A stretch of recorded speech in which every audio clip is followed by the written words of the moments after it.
Necesitamos estampillas que cambien. Close enough.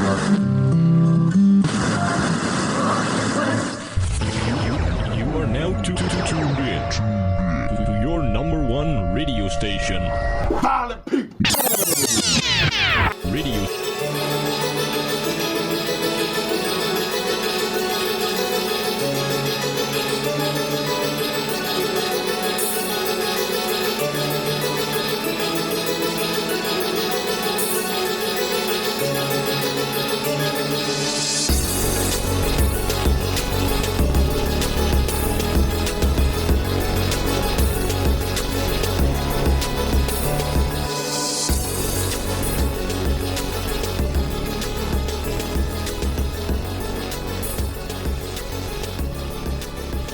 Hey there, folks. Welcome to the formerly known as the Always Barry Tanners, the 2025 edition. I am on your host, San Damasio. With me is an esteemed panel of judges. We have Chris. How are we doing, Chris? Hey everyone, I'm here for the next We've got several hours. Who knows? Maybe this will be quick. We have Pat. Yeah, I just want to say right off the top, wrestling sucks. Perfect. Couldn't agree more. Dan. I'm pretty excited to find out that I'm esteemed. You know what? Me too. Quentin. I could have went to go watch Marty Supreme tonight, but I instead chose to talk about wrestling, and I'm already regretting this. But we're already here, so can't get out now. And last, not least, Tanner.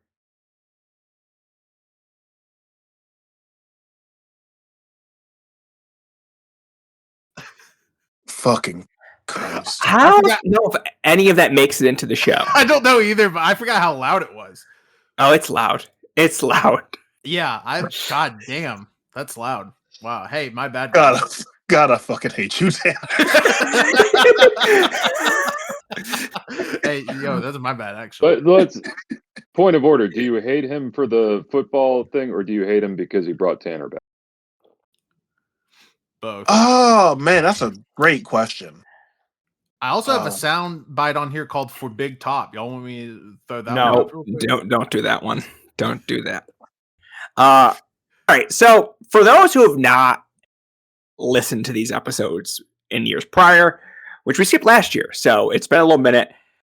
Anyway, what we do on these episodes is we run through a series of awards: Hoot of the Year, Show of the Year, Match of the Year, Promotion of the Year, Tag Team of the Year, and Wrestler of the Year. For all but Match of the Year and Wrestler of the Year, we will, I don't know if debate's the right word, but we'll discuss until we have a top three for every category with a defined winner in second place and third place. And then for Wrestler of the Year and Match of the Year, we do a top 10 in order. This year we're going to do things a little bit different. And that is just a swapping of some more awards around, where we're going to have Hoot of the Year, Show of the Year, and Match of the Year on this episode. And then the remaining awards on the next one. Part of that is because we have a lot of nominees for Match of the Year and Wrestler of the Year, as we always do.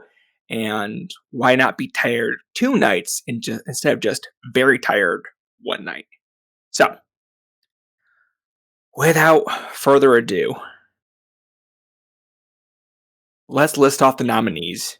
Now, real fast, Who of the Year. before you do that, we are doing, because we skipped last year, so we're doing 2024 and 2025, right? Jesus, no, don't do this. I was about to ask the same question because I have my 2024 spreadsheet up. Well, actually, because of how the voting period, it's actually October 2023. Oh, you're right. And for some reason, it cuts off at July 2025, so the rest of 2025 will be eligible in 2 years. Because we don't do it on even number years anymore. This is absurd. Immediately. Let's go through the nominees. For 2025 and 2025 alone, for Hoot of the Year. And apologies in advance for all my incorrect pronunciations. Kazuyuki Fujita versus Daiki Odashima from Noah, January 1st. Good job, Sam. It's Monegro versus El Fiscal from XXL from January 18th. Big T versus One Called Manners from Catch on January 27th. Matt Tremont versus Kaplan versus Slade from ICW No Holds Barred March 1st. A U-Brawl death match between Dom and Dijak versus Cruel from Beyond Wrestling on March 1st. Cruel versus CT Keys from Wrestling on March 7th. Noisy Boy and Spiderfly versus Ovette Jr. and Superboy from IWRG March 27th. Shun Akiyama versus Daiki Odashima from Fortune Dream April 16th. Team Gravity versus Team... I can actually read that. Mala from WrestleCon April 17th. Minoru Suzuki versus Butterbean from WrestleCon April 17th. Sammy Callahan versus Mance Warner from TNA April 18th. Matt Griffin versus David Manders Southern Fried Championship Wrestling May 17th. Lunatic Fly versus Vengaza Hair versus Hair match from Zona 23 on July 6th. Dement Extreme and Paimon versus Mercutio and Wizen from Zona 23 August 10th. Did you just say Mercutio? I'm wondering if I've been pronouncing it wrong. Maquaro? Maquaro. Yeah. Yeah, that makes way more sense. I don't have my glasses on, folks. Mercutio is from Romeo and Juliet. No, that's correct. Oh my Honestly, God, it is. I was like, I didn't just make up this name. This name exists somewhere in the world. All right. Easy mistake to make, though. Easy mistake. I make it all the time. Yeah. Roshi Tanahashi versus Denshoku Dino from DDT August 31st. Their Tarp of Death match from Combat Zone Wrestling September 6th.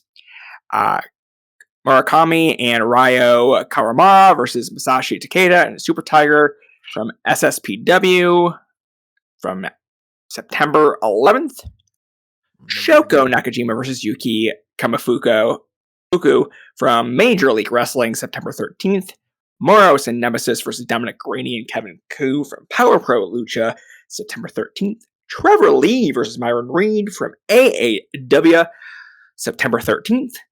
Mark Briscoe versus MJF in a Tables and Tax match from AEW September 20th. Mascaro Dorada, Teton versus Hachicero, Volador Jr., and Barbaro Cavanario from CMLL September 25th. And last but not least, Roderick Strong versus Claudio Castagnoli from AEW December 25th. Good lord. So I have a question, Sam. Or actually just more like I think the listeners who are coming to this for the first time might appreciate you defining what is a hoot. Well, I'm glad you asked, because I have a blog website. post that you could read right now that would be far more insightful than me trying to list out what a Hoot of the is. But really, we all take our own baggage when it comes to Hoot of the Year. Fair enough? It's like pornography. You know when you see it. Bingo. You got it. You got it. Here, I have a helpful guide.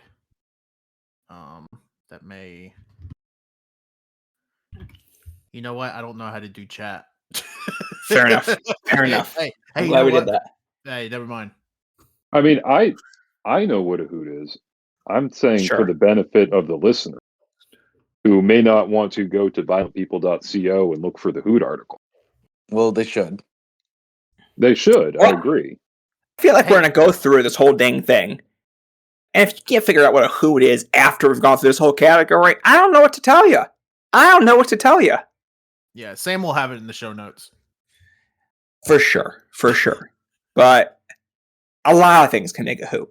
I think things I talked about in the article is like things that are short and sweet usually do well here, because long matches, they're just not Hoots. Just can't be at the end of the day. Things that are weird and wild and sort of out there, beautiful, anything that does something that is highly unconventional in the wrestling setting, it's a Hoot. It's a Hoot. Let me go off that and start off with, we have 2 Odashima matches. The Fujita match is a Hoot, and the Akiyama match isn't, so we should get rid of it. Walk me through that. Walk me through that.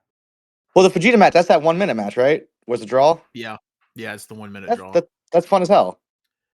And the Akiyama match is cool and it's great. But it's like great because there's not like good wrestling coming out of Japan anymore. So we see some good wrestling and we're really, really excited by it. But it's not really a Hoot.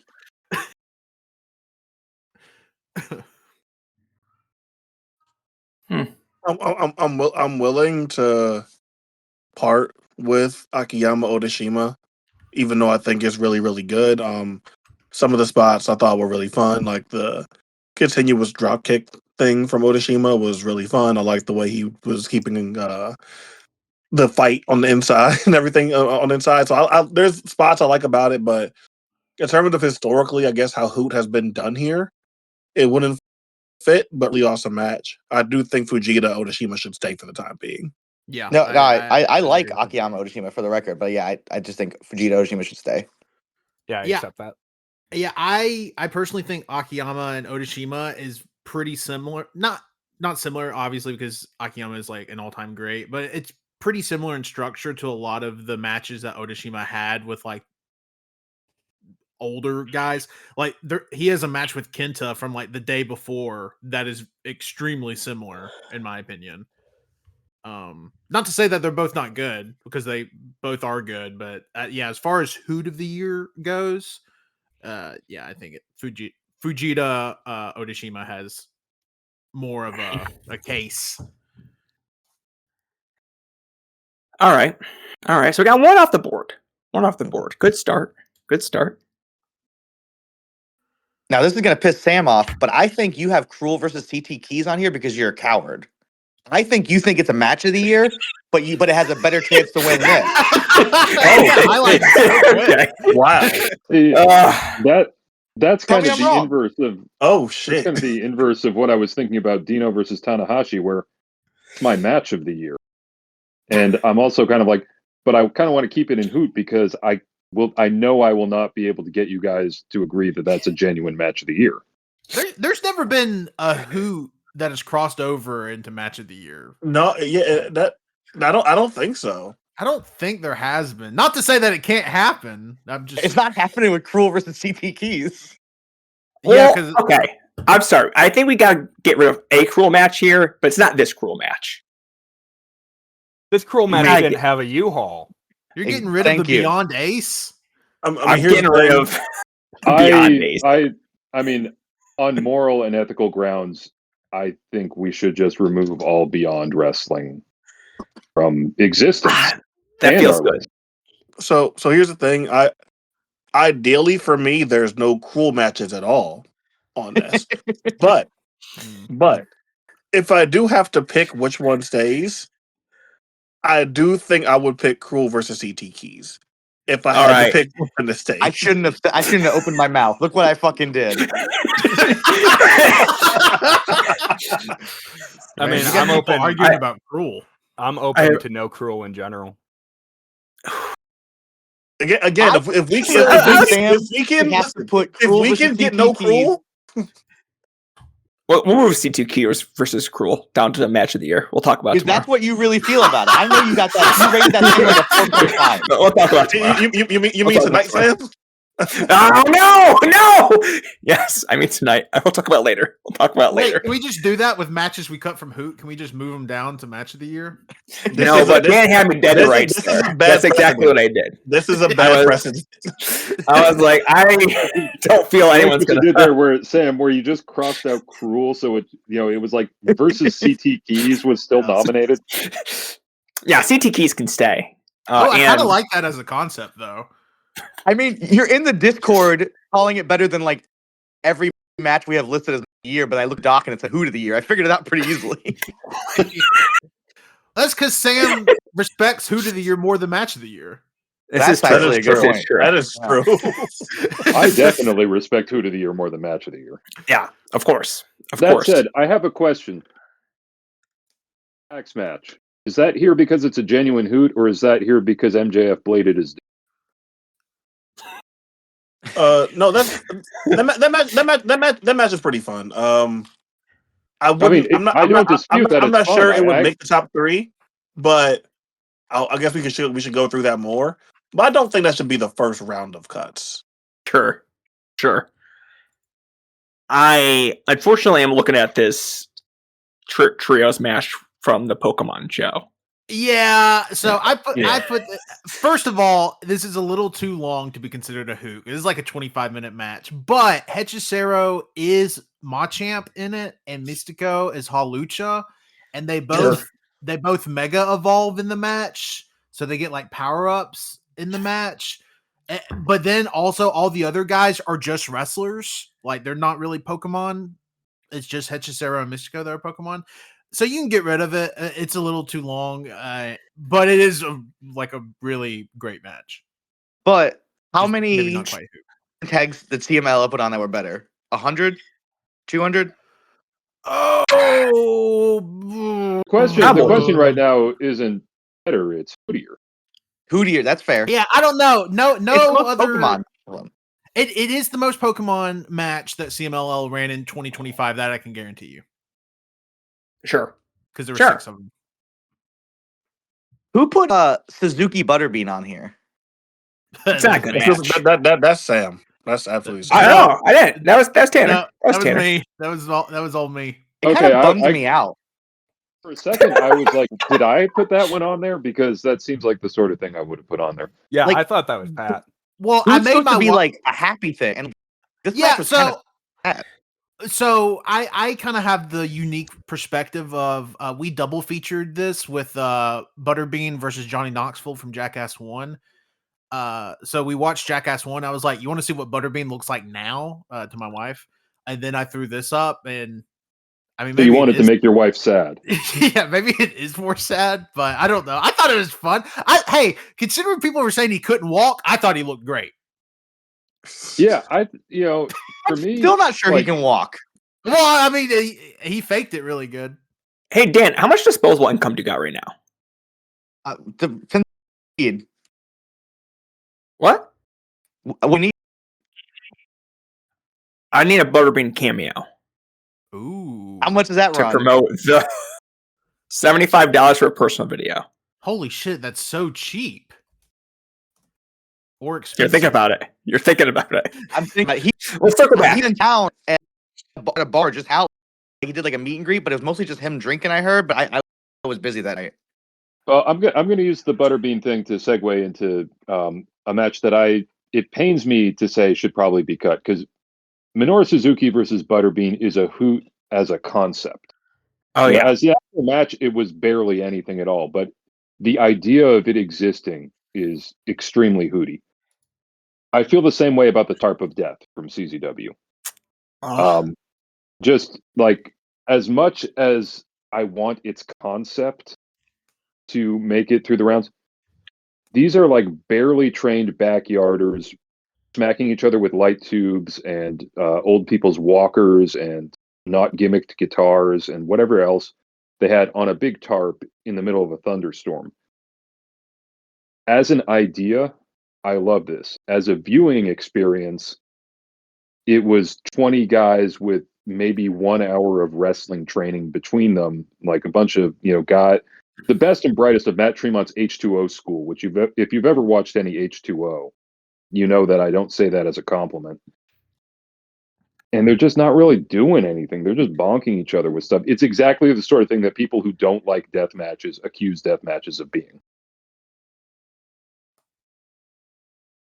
Anyone want to stand up for Tarp of Death? I love the Tarp of Death, but there are death matches and brawls here that I will go to bat for so much quicker than Tarp of Death. It's also like 20 minutes long, which is way too long for a Tarp of Death. If it was 10 minutes long, it would maybe be a favorite here, honestly. It feels like if they consistently do the Tarp of Death, someday we may get a Tarp of Death that is the Hoot of the Year. That's fair. Yes. That's real. Dan, walk me through Morose and Nemesis versus Granny and Coup for Hoot of the Year. I like that Tracy Williams is still alive. Okay, sure. And Big disagree. Hard Is he, disagree. is he one of the? Is he one of these guys? Yeah, he's I can't remember which one. He's one of the Moro nemesis. The other one is He's He's Matt. morose. I just thought it was a really good, Wait, a really yeah, fun tag match, and it's like most of these Chikara shows are like really not good, but I felt like this captures some of the Chikara energy, and I had a hoot watching it. I don't know that I would fight too hard for it to be my top 3. I just thought it was worth watching, worth being in consideration. If no one else was a big fan, I'm not gonna die on this hill. I thought it was a good match, but yeah, I wouldn't. I think it's a big part of a good part of Dominic Garrini being back, which is exciting. Okay. Crossing it out. Crossing it out. All right. Good stuff. Good stuff. Is Shoko Nakajima versus Yuki Kamifuku here solely to troll Dan? Yes, and that's why it has to stay. That feels like it. Yeah. I mean, it's the only women's wrestling representation that these 6 hours of wrestling discussion is going to have. So No, we have some match of the year candidates. That Dan definitely did not watch. But what do you Dan has praised some of them. I've heard that with my own ears, and I will hold him to it. Oh, is this to the be an match that's ally. like borderline offensive to watch? The MLW match? Yeah, the Shoko Nakajima versus Okay. Yuki Kamifuku match or Fuku match is one of the worst matches I've ever seen. Yeah. No. It's on multiple levels, it makes me uncomfortable. So. All right. There are matches here I really love. So I don't want to get to some of those. But is there anything else that anyone wants to take down a peg or So I didn't get a chance to see Roderick Strong versus Claudio. What makes that booty? It's a very fun sprint. Yeah. It's just a really fun sprint between like two wrestlers that should be arguably are way past their peak, but it's really, really good. It was my favorite Roddy and Claudio match in the C2, minus Claudio Moxley. all right, I'm gonna do myself a disservice here. Roderick Strong versus Claudio or Trevor Lee versus Myron Reed. How are we feeling between those two matches? I mean, I would keep Claudio and Roderick personally. I would keep Lee versus Reed. Okay. All right, you two got to fight now. Let's do it. Okay, we don't have to have the conversation now. It's just that I don't think there's room for more than one sprint team match to be part of the top 3. So figure out how to bring it up. What other wrestle match, which feels like someone hasn't watched the 700 times that GCW has ran the Lucha Tag in America? Wow. A little rude. I mean, it is like a few different guys. Like, I like a lot of the guys in the match. I don't know that I would remember it if it wasn't on this list. I did forget having watched this match. But I did like this match quite a bit. Do I think it's one of my top 3 or top 5? No, I don't. So I won't fight for it. Oh, let's cut it then. But who put it on? Did you put it on, Tanner? No. Did I? I must have put it on. That's probably Well, that's funny. okay. There you go. That's funny. I feel like it was one of those matches when we were first putting together, and I was like, okay, let's fill this out a little bit, so we have more than 3 matches to talk about. All right, There's a better Spider-Fly match on this list. Is it Noisy Boy and Spider-Fly versus Yvette Jr. and Superboy? Yeah, it's the only other Spider-Fly match on here. It's the only one. Okay. Yeah. I would agree with that. Okay. We got what, 11 matches left here? Okay.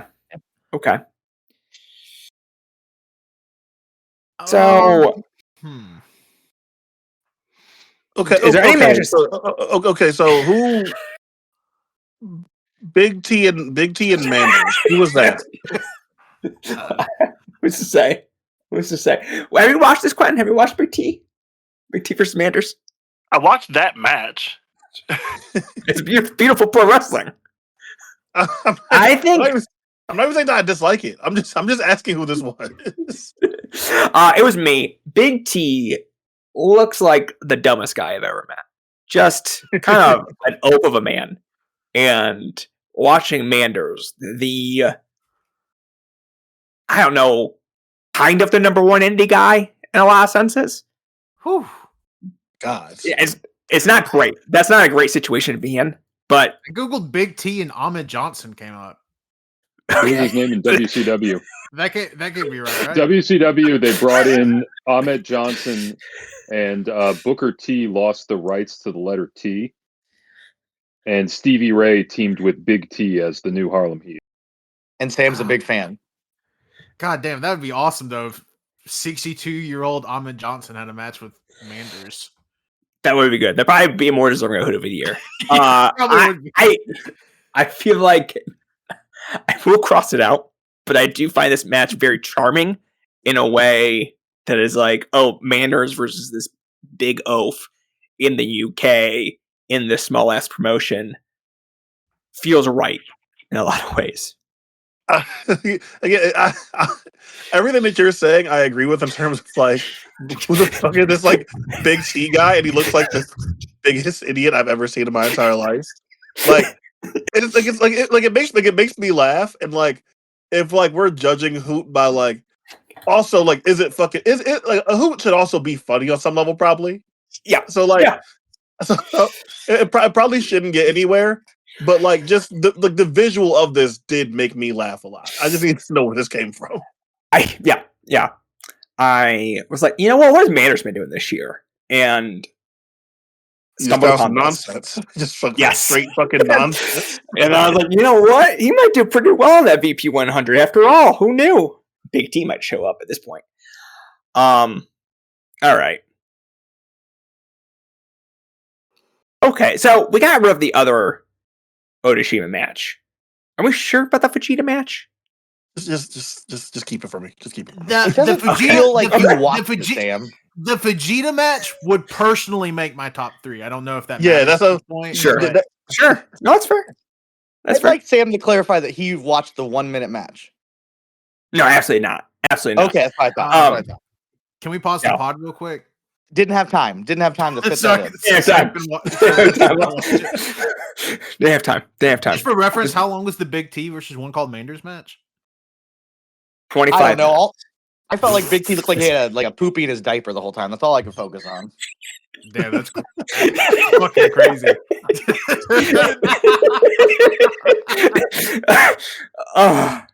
But also factual. That is exactly how he looked the entire time. Oh my god! Should we bring it back? Actually, should we just bring that one back? I think we should bring Big T back into the Wrestler of the Year. Can Big T just be nominated for Hoot of the Year? Just like him existing as an entity? Yeah, just like Hoot of the Year. Like, Big T. just a special little trophy off to the side, like the human Hoot. Honestly, here's the thing. I'm not sure anyone really deserves to get awarded, but other than Big T at this point. Hey, truly. Well, I was going to say, talking about people who look like big stupid oafs, Sammy Callahan versus Mance Warner. Come on! Yeah, what do you do? I can't believe Sam watched TNA and didn't watch a 1-minute match. That's fucking crazy. Look. Here's the thing. Here's the thing. His commitment to Sammy Callahan goes beyond the ends of the earth. Like, it's concerning. I'm aware. I've known Sam for 12 years. I know the fucking deal. Like this is a level of commitment that I don't think I have to any wrestler. I'll be honest. I could have got on this call and you tell me Sammy Callahan was dead, and I would believe you. He is. We did a whole show about it. Just talk about a guy that just does not register in my brain at all, ever. Oh man. So can it go, or like, are we going to pretend that it has a chance? I mean, I'm Come going to say on. that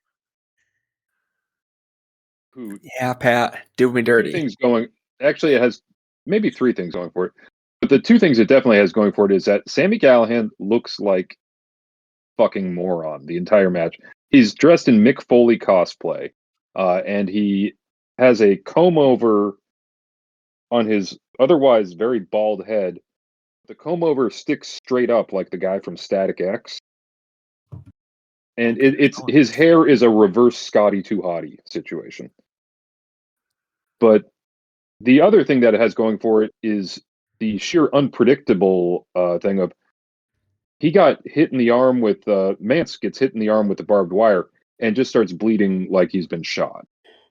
And I think that kind of unpredictable, like, you could not plan that going in. You can't plan to blade your arm and bleed out half your blood in the course of 10 minutes.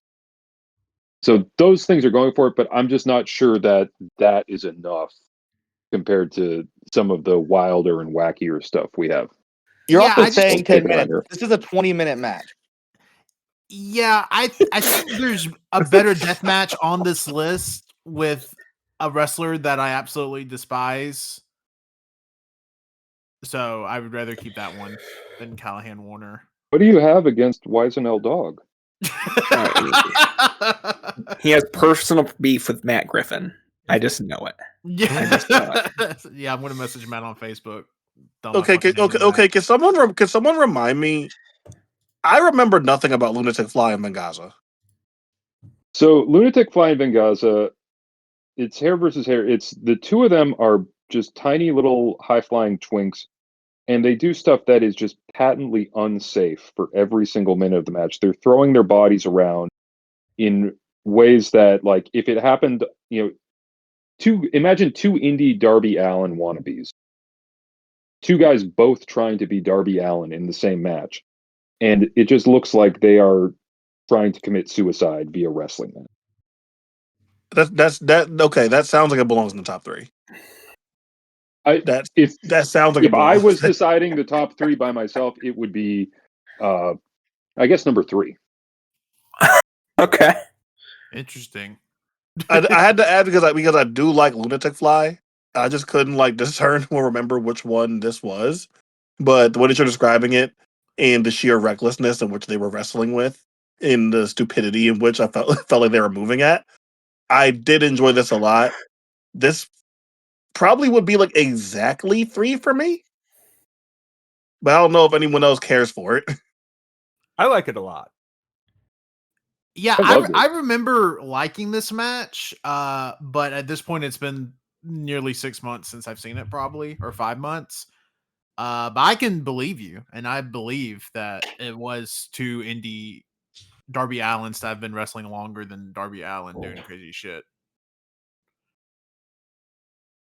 I don't know if that means we lock it in now, but I don't know if I'd lock it in yet. I definitely think it has a stronger case than some of the stuff still in play. Well, it definitely feels like no promotion is getting more than one match on this list. Is that fair to assume? Yeah, I think we do have to decide between the Zona 23, as much as I also really, really love this tag match. I mean, it is Maquaro tagging with YCNL Dog, and that's magic in and of itself. The two most darling wrestlers of the Mexican Indies. And Damon Extreme and Paymon are always willing to bleed like maniacs. Maquaro and Paymon over the last 2 years have some of the bloodiest matches I've seen in that time frame. Yeah. They always seem to hit the veins a little bit deeper, and then just the visual of YC in the middle of all of it, hitting his dog 619s and shit is hilarious. So I do wish that they had figured out a way to blade the dog. If they figured out a dog paint blood bucket packet under his head or something. Yeah, if they figured out how to make the dog bleed, it would be easy number 1.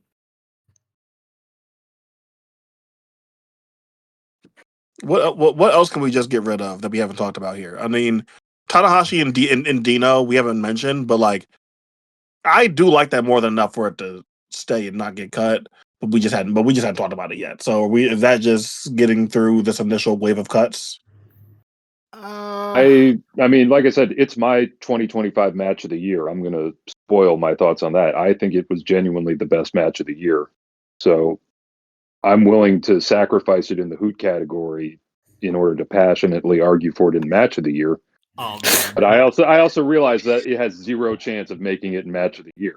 I'm going to be on an island that one. That's a blood pact we'd be making. Somehow that match getting to like 9 in match of the year. I would actually consider it a match of the year, but I don't want to do a handshake deal on it. I've already agreed it should be number 10. I've already made. I feel passionately it should be in the top 10 at specifically number 10. Okay. Okay, we need to cut. Should we cut?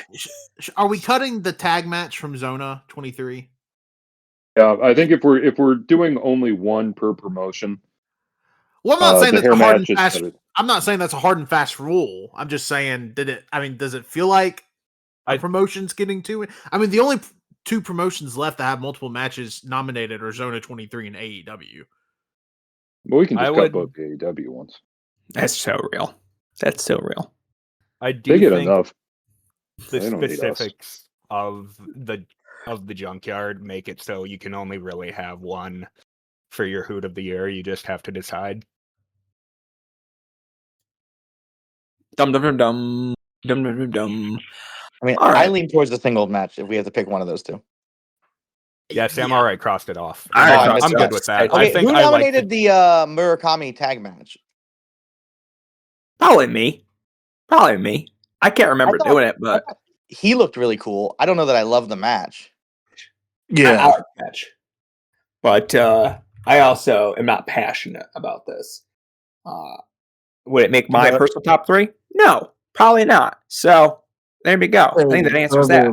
Let's go ahead and get rid of that. Yeah, it's fine. I wouldn't even consider it much of a Hoot. I mean, I think it's fine. Also, like I know we kind of touched on it earlier, but I feel like Mark Briscoe versus MJF is just more in the category of good to great than it is Hoot. Yeah. Like, that's just a good match. Yeah, like I could buy that more as a match of the year contender than a Hoot of the year contender. So I think we should cut that. Cross it off. So what do we have? How many do we have right now then? 1, 2, 3, 4, 5, 6, 7, 8. 8 matches. Just gotta cross off 5 more of these bad boys. Did we talk about Abismo Negro versus LP Scala yet? Or that has got to be top 3. To talk about it because yes, that is like if ever a match was designed to be a shoe-in. Okay, I fucking love that. I didn't know we were all on the same page. If this match was just the trash can lid spot and that was it, it'd be in top 3. Yeah, it probably makes top 3. So if it was trash can spot, it'd be top 1. Sure. I'm not gonna lie. Go ahead. Based off the excitement, this almost sounds like I know we have more to do. This almost sounds like it should be number 1 based off the excitement. Yeah, it kind of sounds like that's a lock. I mean, yeah, we're locking that. That sounds like that should be a lock. Like let's just bold that. Yeah, we'll bold. We'll bold it. We'll move things up here. All right. Well, I spent a lot of this year kind of drilling down into like what do I actually like about wrestling? What wrestling am I watching just because it's something to watch? And what am I actually passionate and, get real joy from? And Abismo Negro versus El Fiscal really helped me figure out, like, what do I get my joy from? Because there are things in wrestling that you can't fake, like connection with the crowd, which is why I'm so high on the Dino match. You can't, fake that. But another thing you can't fake is waving around torches at each other. Like, there are a million ways that could have gone wrong. It's such a dumb idea. And yet they still did it, and it was awesome. Like, I am so much more impressed by, like, people doing that, like, taking huge swings like that with the extreme potential to miss. And I find that so much more dramatic than, like, a sequence. I'm not gonna lie. It sounds like that maybe should be number one. I don't know how Now- they did the rock on demon hand. How did it shoot the spray? How'd it work? I don't get it. It was awesome. God. All right. I'm gonna introduce you to this thing called aerosol cans later, Sam. It's gonna blow your mind. Okay. I think okay. I feel like Roddy and Claudio and Lee versus Reed should probably both go. Sure. Yeah, Sure. I'm kind of that thinking because if I'm picking like a short sprint, like I'm going Fujita Odashima. Yeah, I'd lean the same way, and I do really like Trevor Lee versus Byron Reed. I can't believe that I got tricked into watching an AEW match this year. I'll be honest. It was Until I pretty looked good. at the doc, I thought AEW was out of business. It's not even a bit. Like, Yeah, thought they were gone. I legit didn't know they still ran. Yeah. So I was As like, long okay. as Dan Rice draws breath, they will have a fan. So No, that's the You're wrong thinking AEW promotion. no. I'm pretty sure I'm right. No. I Speaking think of Myron bias, Reed is the one that signed to AEW now. What a speaking of hoot. bias and Kaplan, is this on here because Pat was there live? No, it's Also, it is top it was three just for me. fucking sick. It's so I just don't cool. know it'd be my top 3, and I love Kaplan, but I don't know if you do. If you're talking about this, shit. you're gonna have to take your fucking card. Like, are you an AIW fan or not? Pick a lane, Dan. shit. God damn. Kaplan has AIW matches this year. This is better than all of them. I can promise you that. I don't need to watch them to know. Just I'm the putting fact on that Haku and Tom Lawler versus Kaplan and Tyson Riggs. I'm doing it right now. Everyone watch it.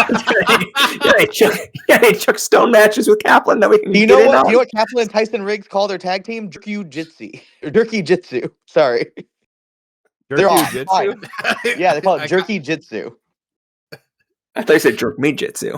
I Well, thought you yeah, said is- jerk. I thought you said jerky jizz and I was like, what does that even mean? All these things are bad, and all these things could be their name. There's no way to know because no one's gonna watch AIW. Another promotion Absolutely I not. wasn't aware Are of. you- It are sounds like still- should that be locked in because you guys all freaked out when I talked about taking it off. we should explain why we liked it first. Yeah, go ahead. I think that it's the fact that it is a top speed 1,000-mile-an-hour sprint where 2 of the participants are morbidly obese is just amazing to watch in and of itself. And again, like, speaking of the things you can't fake in wrestling, you can't really fake brain damage. And this is 100% brain damage. This is like they went in with the intention to give each other CTE. And they did, probably. It was just, I was there live for it. The place fucking exploded for like all of it.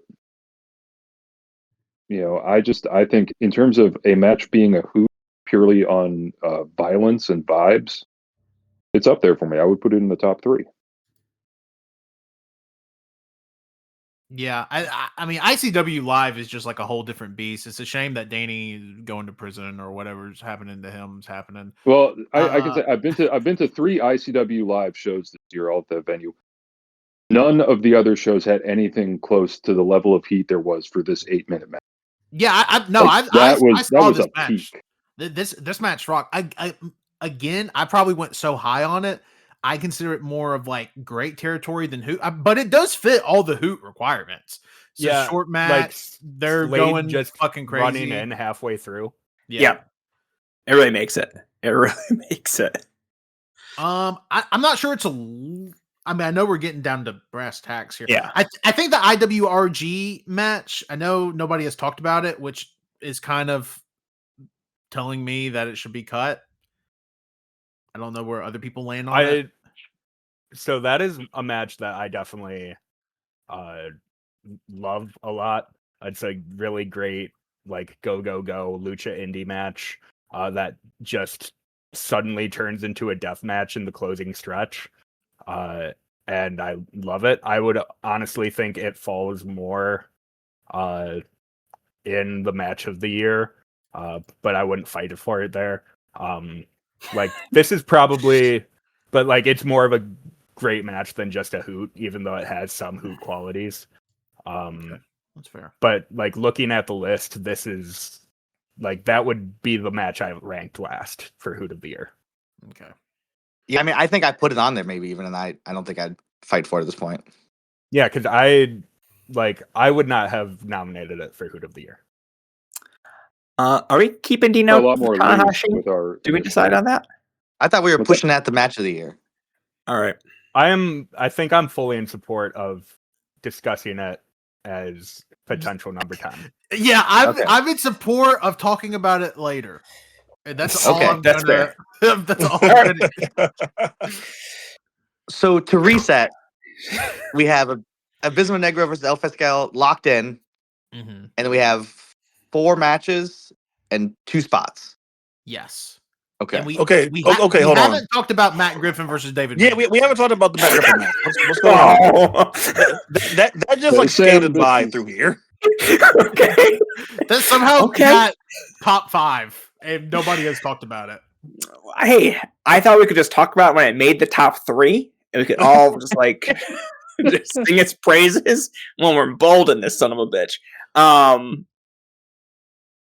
2 wrestling promoters, one being, I guess, somewhat active in 2025, the other not throwing a punch since who knows when. Clearly doesn't know how to wrestle in 2025. I don't know if he ever has with David Manders. So Matt Griffin, who is not in the shape of his life, I would say, is really being a super worker, guiding Manders through this match in front of all of his adoring fans in the promotion that he runs, Southern Fried Championship Wrestling, and they brawl all over the arena, all this gymnasium, to the outside, into a U-Haul, which I know Dan is a fan of. So, like, bonus points for U-Haul activity there. Matt Griffin bleeds a bunch, gets staple gunned repeatedly, and is the only person I've actually seen bleed in Southern Fried Championship Wrestling in my through July watch of that promotion. We also have Matt Griffin's son do a quasi Vince McMahon walk to the ring with a backpack that has tools in it to use as weapons, which is great. And then Matt told me after the fact, because the commentary didn't really help me out here, the additional person that shows up on behalf of David Manders is the son of the late former owner of Southern Fried Championship Wrestling. It's just a whole lot going on here, and too many moving pieces for me to put it in the match of the year category. It's just a wonderful thing. Well, do you think, since you have a personal bias and personal insight to this match, do you think it should be eligible? Oh, for sure. Okay, Now- just making sure.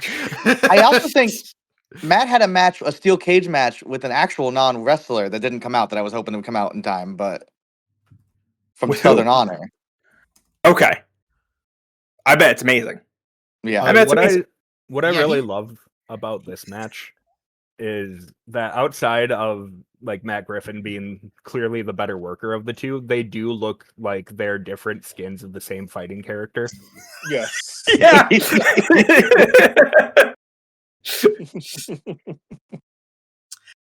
David Manders' version of bumping is just falling down, which is Holy great. fuck! The match was 21 minutes. I mean, I remember watching this. I'm looking at Matt's. Isn't it also the main event on the show too? Yeah. I'm looking at the rest of the card. It probably should have been. It was the match before their big annual show called Shindig. And this So was for naming rights of that show. If Matt Griffin won, it would have been called Action Wrestling's Shindig. That's pretty good. So Yeah. I think Chris really encapsulated, because this is one of the ones I watched, because I remember you talking about it on VPR and like just being like, the fuck, I gotta watch. And my way to describe this match, it would be like if you could have like player 1 Zandig versus player 2 John Zandig, but they're both like 2016 Zandig, and one of them is on pills and one isn't. Yeah, exactly. You know that checks out to a disturbing degree. like that's almost perfect. You know, I was leaning towards cut, and then I'm hearing you guys all talk about it. I'm on the side that it goes into top 3 now. No, because honestly, here's the thing: is like if we are like just going based off of like a Hoot is something that you don't see every day, which is why it's like we like a fun sprint can pop up every now and then, which is why like something like Roddy versus Claudio or Trevor versus Myron Reed or like Mark or Briscoe versus MJF kind of like get cut or the CMLL tag get cut because it's like you can go see that anytime. It's not like a out of nowhere novelty kind of thing. I think a Hoot should have some novelty. And while I do really enjoy a lot of these wacky IWRG and Zone 23 matches, and I think that at least one of them should get the spot, there's not much like Matt Griffin and David Manders that exist in the world. It used to be, but then Rockin' Rebel died and he stopped having matches. Okay. Damn. Matt Griffin and that might get my vote. Might get a top 3 vote for me. I'm not gonna lie. Did anybody see Matt Griffin versus Tank? Did that make tape? Apparently, they had a death match in September. I would imagine it did. Matt Was had a number of death was it matches for last year. TWE or what was No, it for? it's for Blood and Honey. Yeah. Okay, so One Honey has a YouTube channel. That's what's his fucking name? Nathan Mowry's promotion. And yeah, he puts all his stuff up on YouTube, but he doesn't promote it very well. So it's just like a YouTube video labeled like Blood and Honey. And So is that it? it's 2 hours Wrestling and and you promoting. have to find stuff in there. So you can probably find it. Yeah. Interesting. He also Yeah, randomly has thrown up like Tank versus Necro Butcher from 2005, which is funny. Can we put that in the 2025 Hoot category? Yeah, is that eligible? Did it come out this year? I mean, last year. I mean, he must have posted it last year. Then I think it's eligible, right, Sam? Dude, this That's how promotion it runs works. like 2.5 hours from my house. I don't think you want to go to this, Tanner. I don't think it's safe here. Yeah, looking at thumbnails. Oh, it's here. It's got 4.5 thousand views. Blood and Honey Yeah. 6 full show. Yeah, I'm seeing it now. But then they have Crucifixion Deathmatch, Tank versus Lazarus Black versus the Hardcore Hillbilly. Oh, Hardcore Hillbilly. Talk about a guy who fucking sucks. And it's only got 160. It's only got 160. Oh my god.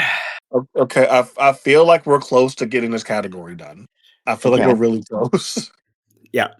We got a nice detox for the next category. Oh god. So what do we cut? I mean, are we keeping both like deathmatch brawls? Or I guess there's 3, really. Yeah, I guess like Lunatic Fly versus Vengaza and Tremont, Kaplan, and Slade. Is there a feeling between the two of these bad boys? I do like Lunatic Fly and Vengaza more than that one. If we're in a position to choose here, but Hell yeah. I think we can make this easier. I'm not sure Fujita and Odashima at this point is going to stand much of a chance or pass through. Yeah, I don't think it's got the votes. I'm happy it made it this far. Well, hold up, no, that's 3 people. Oh, Dan, you son of a gun! You son of a gun! Hold on, that's 3 people. Here's the thing: if that's the case, Kaplan, Tremont, Slade, get the fuck out of here. If that's the case, Yeah, for sure. Yeah, I would take the Odashima match over that all day. Oh yeah, we gotta get rid of 2, folks. Why don't you just get rid of both of them, and then we've got a top 3. I'm gonna be honest. I'm fine with that. Kaplan. Yeah, we get rid of Kaplan, Slade, and the Lucha match. and keep Fujita, Odashima, and keep Matt versus David. Okay, it seems like we're all on board with cutting the three-way and locking in Griffin and Manders, and then deciding between Zona versus Noah. Oh man, Yes. the classic age-old tale. There is There isn't a line through Tremont, Kaplan, Slade yet. Why? Sorry, folks. Sorry. Yeah, and Okay. let's go ahead and bold Matt versus David. It sounds like that makes it It in. sounds like that's going to be in the top three. Yeah, so we have to Yeah. decide: is it Fujita, Odashima, or is it Lunatic Fly versus Vengaza? It's kinda s- Lunatic Fly versus Venganza. I mean, is it just a vote? Like, are we just? I think we have an even number of people, so it Yeah, could be a very I I would would close definitely vote. vote, but that's fun. I would abstain. interesting. So Sam abstaining would probably give Fujita, Odashima the votes. I think. So Dan, you're gonna vote for the Noah match versus the Zona 23 match. Is that what you're gonna put your name on? I mean, when you phrase it like that, it really hurts my feelings. But it's what you're doing. So I just Yeah, want to make that sure is what you are doing. You are the vote here. I just for think violent that people. I think there are more Lunatic Fly Vengaza matches that happen every year and will happen next year than Fujita versus Odashima. Yeah, because honestly, if you disagree. watch Fujita wrestle, that is a man whose heart is on the verge of exploding. He's pounding energy drinks every match. He immediately just completely Okay, but blows if up. we are talking about people who might die from drug use, then Zona 23 wins by a mile. I like to think Lunatic Fly straight edge. Okay. I do not believe that for a second, but okay. Kazuki Fujita versus Daiki Odashima is a fucking minute long. I It's feel like so this is fun. like I feel like it's like the epitome of like what we try to do here. Good. I love Lunatic Fly versus Vengaza, but like I feel like this is just like this feels hootier to me. Yes, and Like, Sam, in, like, you would this love set. Odashima. He's literally Timon Honda's like fucking guy. Like that's who's I'm training him. I'm the one that put the Akiyama match on as a Hoot of the Year. Oh, that's so weird you would watch that one and not the 60-second one. Just weird. Oh, Well, because I if had you can't Fujita, rate and it I was on like, that age can't match, possibly be then- good. What? Oh man. I feel didn't you the irony miss this, poisoning of Fujita has been done too much. Still got one of the best matches this decade. He drank Germex. That's real. That's real. That's real talk. I think the order we have this in is probably the order, right? I That's what I was agree. thinking, yeah. I agree. Yeah. Wow. Abismo Negro, Alpha Scout, easily number one. And I think we just had a consensus around the promoter v promoter match too. You know what? Matt's gonna be so happy. Good for him. Imagine in the promoter versus promoter match, you are one of the like 23 people in attendance, and they start fighting backstage. And go out to the bar. Like, how pissed off! I remember one of the first shows I ever went to was a Chaotic Wrestling Falls Count Anywhere main event, and they brawled to the back, and everyone just sat there. There was no screen or anything.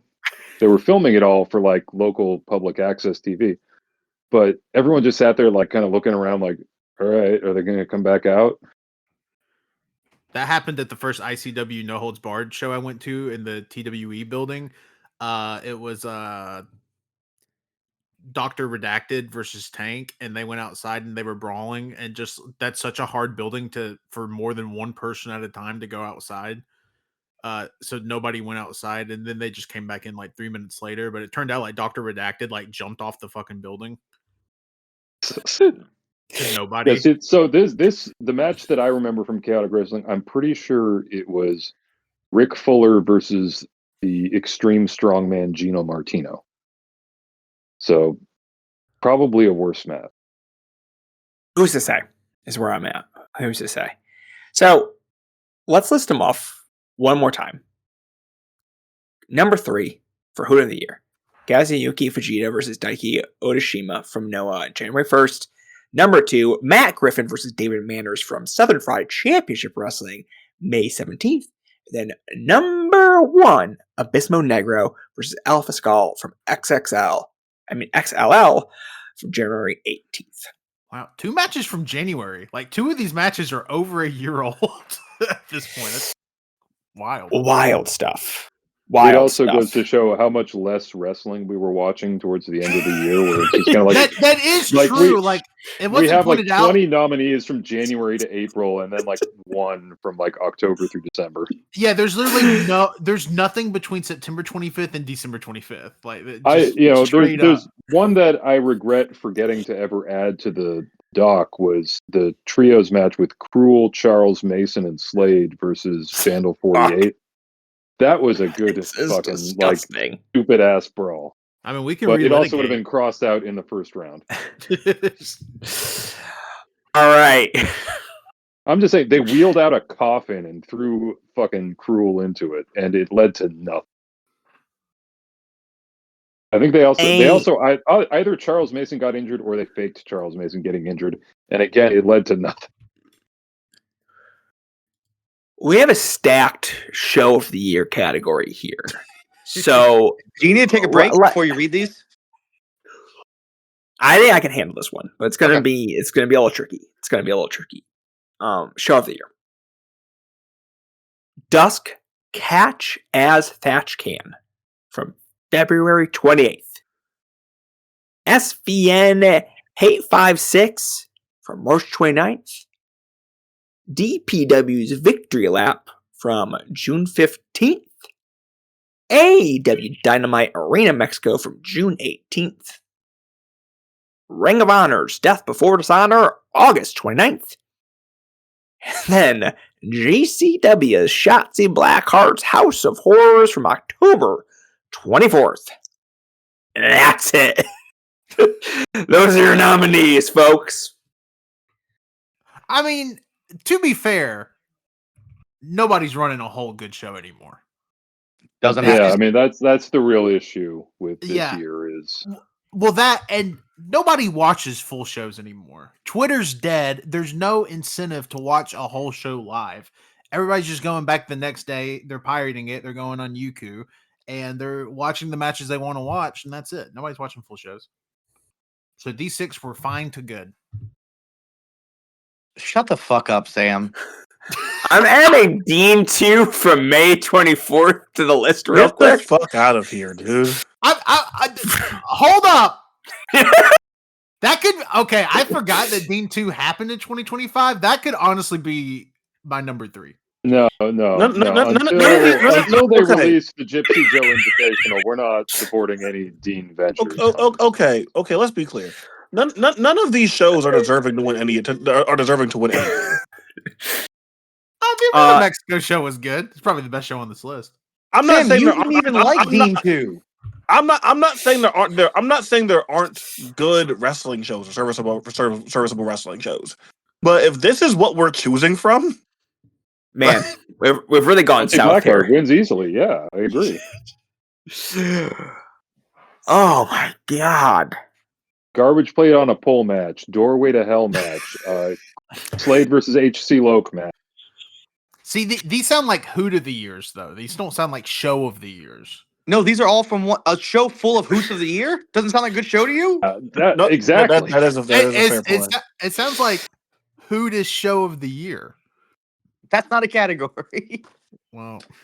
Also, the fact that they pulled off like 8 Hoots in a row and made them fun to watch as opposed to a slog. They're like, there wasn't a Danhausen. Only one of these shows has Nick Ando, from my understanding. So, yeah, he was out as a. If we're going by that rule, only one of these shows have Paul Walter Hauser. That is also true. Yeah, let's go ahead and bold it. Actually, which show had Paul Walter Hauser? Death Before Dishonor. For what it's worth, I think I would have Death Before Dishonor as top. Did we do 3 for this, or is there just one? This is 3. This is 3. Oh god, we got to pick 3 of these. Half the categories go to rules. I'm sorry. Can we just pick one? If we're picking one, it will not be Ring of Honor Death Before Dishonor, because here's my thought process. If I had to sit down and watch one of these shows beginning to end, I couldn't make it through Death Before Dishonor. I'll fall asleep. Yep. Well, fast forward what you don't like. That's not how. That's not. Then why is it show of the year? I agree. If I watch the 2.5 matches from the Ring of Honor show that I like, it's a really good show. I think the easiest show for me, the two easiest show. I'll be honest. I didn't watch the Shotzi show. I'm sorry.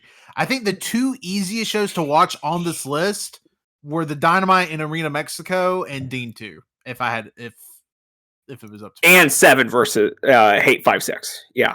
Yeah, I refuse to say that name, but sure. So hey, what's the show? Pretty good. Oh, Dan.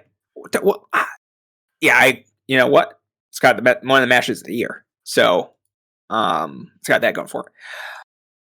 No matches over 20 minutes long. Also, huge bonus. Only 5 matches. And only 5 matches. So, like, less wrestling is better, I would say. Well, okay. It sounds like we're cutting DPW because just nobody's even entertaining that. Look, here's the thing. I do like that show.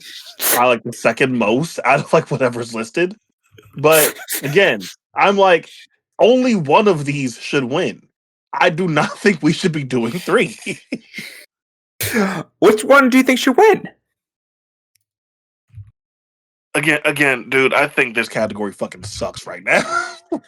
I think the Dusk one is a little pandering. I think this is dire. First, I love Parm. Get that Thatcher versus Travis Williams can only do so much. Get that show out of here. Yeah, you didn't like Nicole Matthews versus Evan Rivers? Who? I will die before I like a Nicole Matthews. Cut it, fine, cut it. I like that show a lot, but cut it. I think it's solid. I don't, Yeah, it feels like the Matt Griffin versus David Manders of the show of the year category, which made the final 3. Wait. Feels like we're pandering to people in the Discord. I think Parm left the Discord when we all bullied him about not putting out the Amira Mad Dog match. Oh, he's back. No, he's in there. He's in there. Well, we won't say nothing his name on that his show name is on over 12 minutes long. How about that? Well, I guess 12 minutes and 9 seconds long. All right, so you're a liar. Okay, so here's the thing. I don't think anyone here is particularly passionate about any of these shows outside of the contingent that cares about the Shotzi Blackheart show for some reason. So that's a winner? Is that the winner? So that's here's the thing. Can I ask a question? Can I ask a real question? Who that doesn't want to vote for that Shotzi Blackheart show, watch that show. I watched like 3 matches. Matches.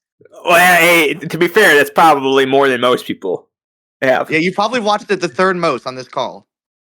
All right, so we give it to GCW. I think the mark against the Shotzi Blackheart show is that it's a GCW show, which immediately people just associate with a poopy diaper. And the main event was a shot. Yeah, and also it's branded as a Shotzi Blackheart show, and people, for whatever reason, don't think that Shotzi Blackheart is a Wrestler of the Year candidate.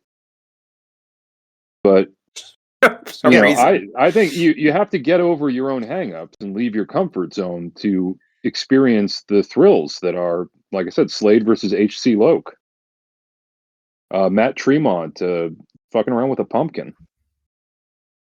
Those are the joys in life that you need to let go of your mother's apron strings, so to speak, in order to find. And it disappoints me that too many people are not brave enough.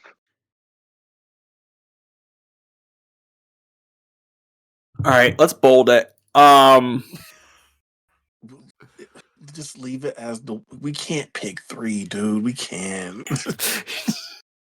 I think we can pick number 2, Dynamite Arena Mexico. Yeah, sure. I would agree. I think Dynamite Arena Mexico, and then number 3, you know what? Dealer's Choice. Yeah, the Arena Mexico show, it doesn't have any like out of this world matches, but all of the matches are good, and it feels like a really special episode of TV that you don't see on wrestling TV very often. It also so I think it deserves the spot. A miracle match in Mystico carrying MJF to something watchable. So we'll get to that soon. I propose for number 3 we do a little vote: Action, Dean 2, or DPW Victory Lap. I think it'd be funny to do a 4-way tie between these 4 shows, and Dusk is the only one eliminated. I think Death Before Dishonor. God damn, that feels mean. Yeah, Before respect Dishonor more Harlem. than. I kind of like Death Before Dishonor more than both of those. We can Sure. disrespect multiple friends of ours by getting rid of Dean as well. Sure. We got to show that we have no favorites here. We got no favorites. I think Dean was probably my show of the year because it's the only one of the only shows I watched from beginning to end. You didn't even like it that much. I didn't even like it that much. In comparison to Dean 1, I didn't like it very much. In comparison to all shows, I liked it. Anyway. Just make it number 3. Who cares? Yeah, fuck it, man. Whatever. This is God. DPW's victory lap. Y'all feeling that for number 3? No? Once you bolded Shotzi's show, I pretty much checked out. I've already feel like I won.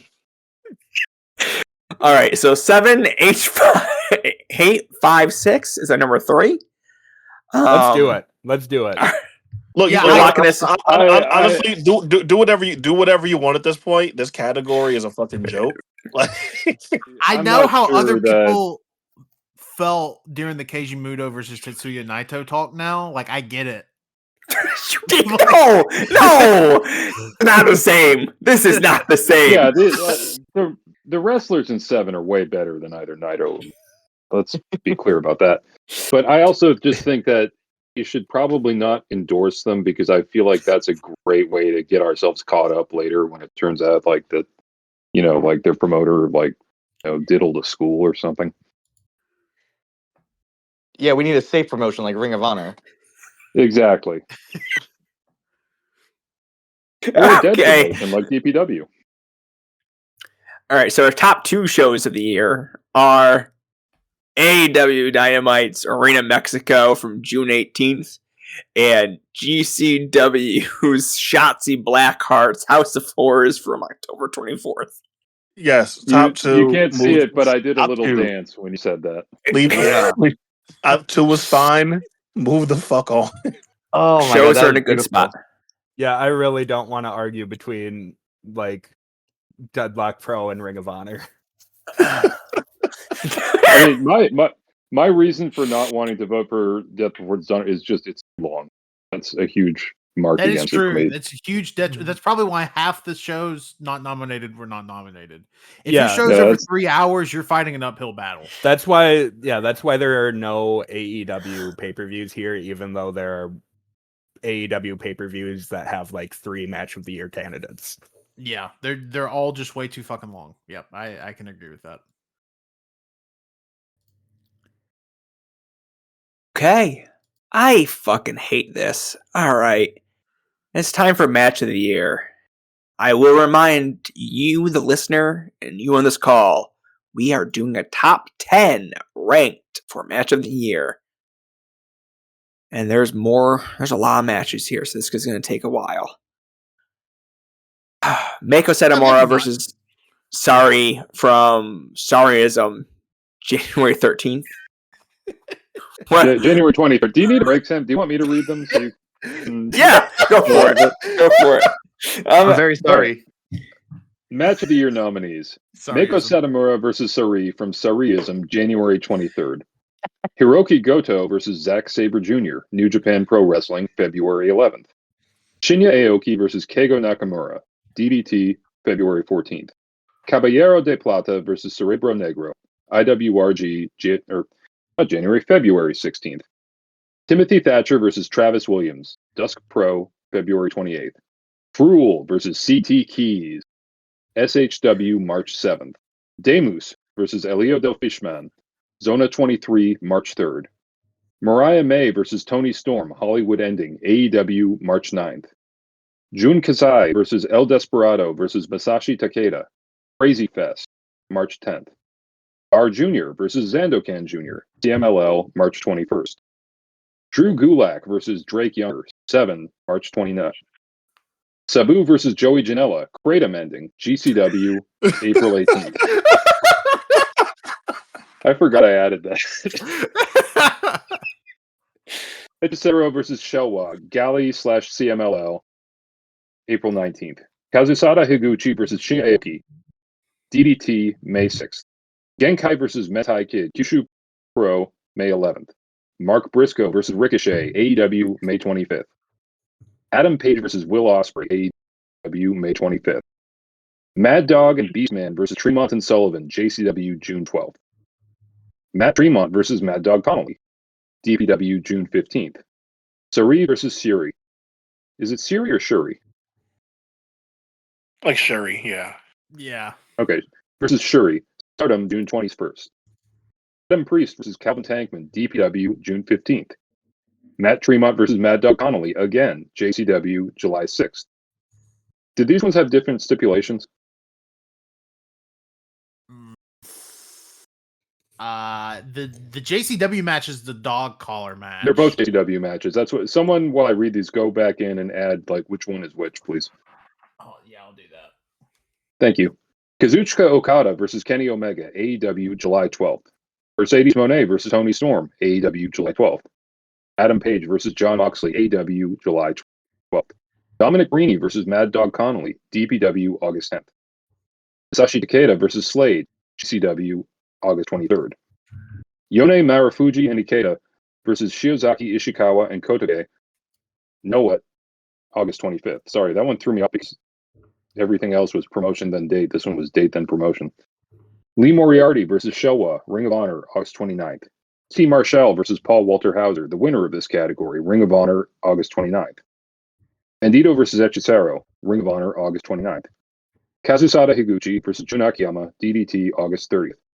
Hiroshi Tanahashi versus Danshoku Dino, DDT, August 31st. Mystico versus MJF, CMLL, September 19th. Iris and Showa versus Lucero and Eric Ortiz.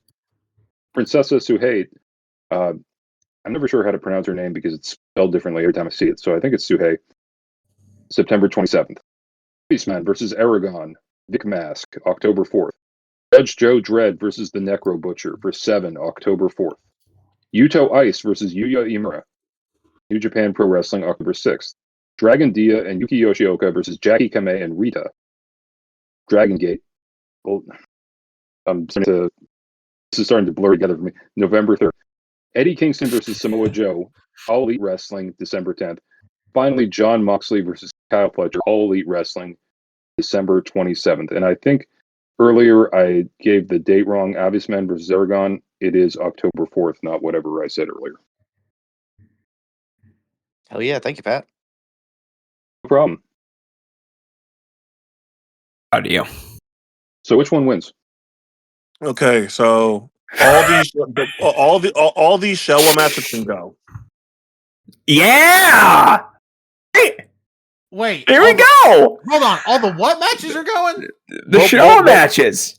Both the Get Showa the hell out matches. of- For what? Why are we getting this rocks. Showa match? He's fucking God. I cannot get into that. He's boring. He as shit. sucks. Yeah! He's boring. He's boring as shit, that- dude. Oh And man, dude, that's such a bad take. I've tried for like 2-3 years with him now. I think that all of you that love him are out of your fucking mind. Oh my Man. god! And you know it's true, and me and Quentin both agree on it. Me and Sam don't agree on shit. So like, this is like, dude. Oh. I think Tough because I think neither of those matches should be in match of the year list, but like he does not suck. And like 2 to 3 years, it's because he's only been wrestling for 2.5 years. that's He's a child. fine. Yeah, and no one wanted to see children wrestle Kenny Omega. Just ask any of Jim Cornette's weird fans. Yeah, like no, that's fine and all. He can still suck. No, I don't think they should be on the list either of them. It's Who should be fucking on- crazy. Who shouldn't be on the list? Like those matches shouldn't be on the list. I don't think he sucks though. I think that's a little wild, but I don't know. The best Showa match here is the Princessa Suhei match, and Showa is not the star of that show. Come on, man. Like, Give it up to Charles Lucero, Give it up. who was fantastic in that match. He is the star of that show. He Oh is. my god, I love would Charles agree with that. Lucero. I think it's actually wild we're cutting that tag match because you say that. I think Zula is like the worst guy in that match. I think he's still really good, but I think the other three definitely outwork him. Dan. I think we should maybe keep the tag match. I'd be fine letting the tag match breathe, but anything with Shelwa in it is gonna go. I unfortunately cannot endorse that, given when I allowed something to breathe last year, it went terribly, terribly wrong. Fair enough. Now I have to admit I haven't seen this Yudo Ice versus Yu Yamura match because I think it's been on the dock for 14 hours. Yeah, I was put on the dock. That was a bold move. Yeah, it was like 11:50 something last night. Your time that I put it on the list.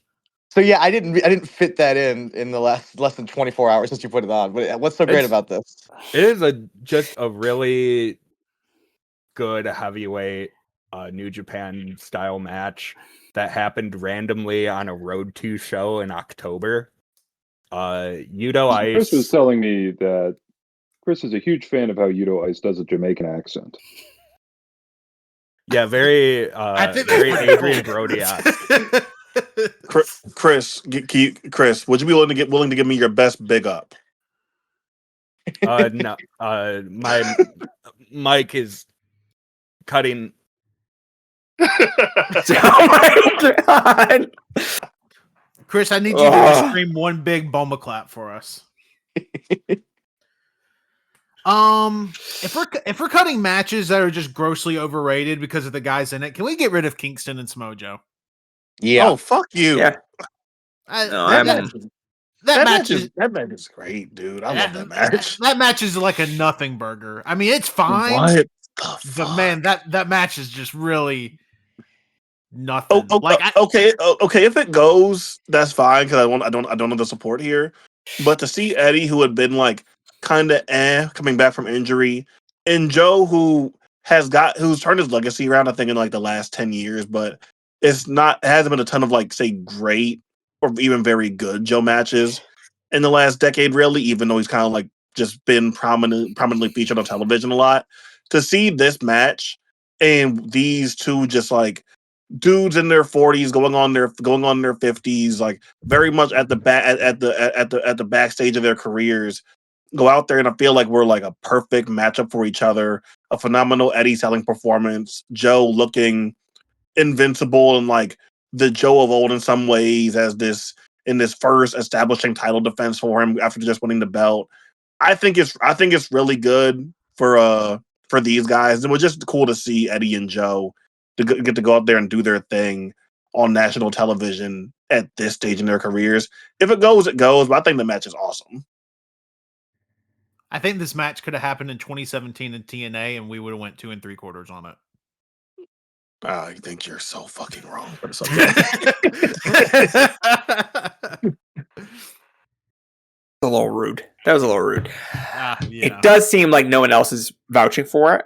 Sorry, Will Yeah, crossed out. I like was the a little match rude. a lot. I mean, but you can like that match, but there's no way that match sniffs the match of the year list.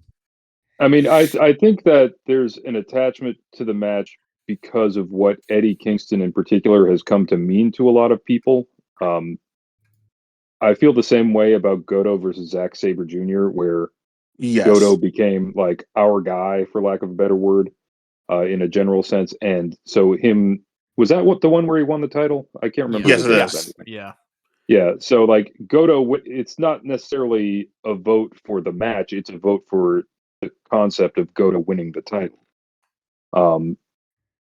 That sort of thing I feel increasingly takes precedence in wrestling fans, especially in our Discord, because they're all fucking 17 years old and their hormones are out of control and they can't, articulate themselves.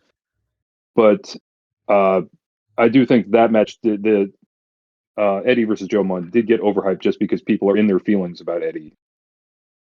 Yeah. And also in their feelings about Joe. I mean, it's still a good match.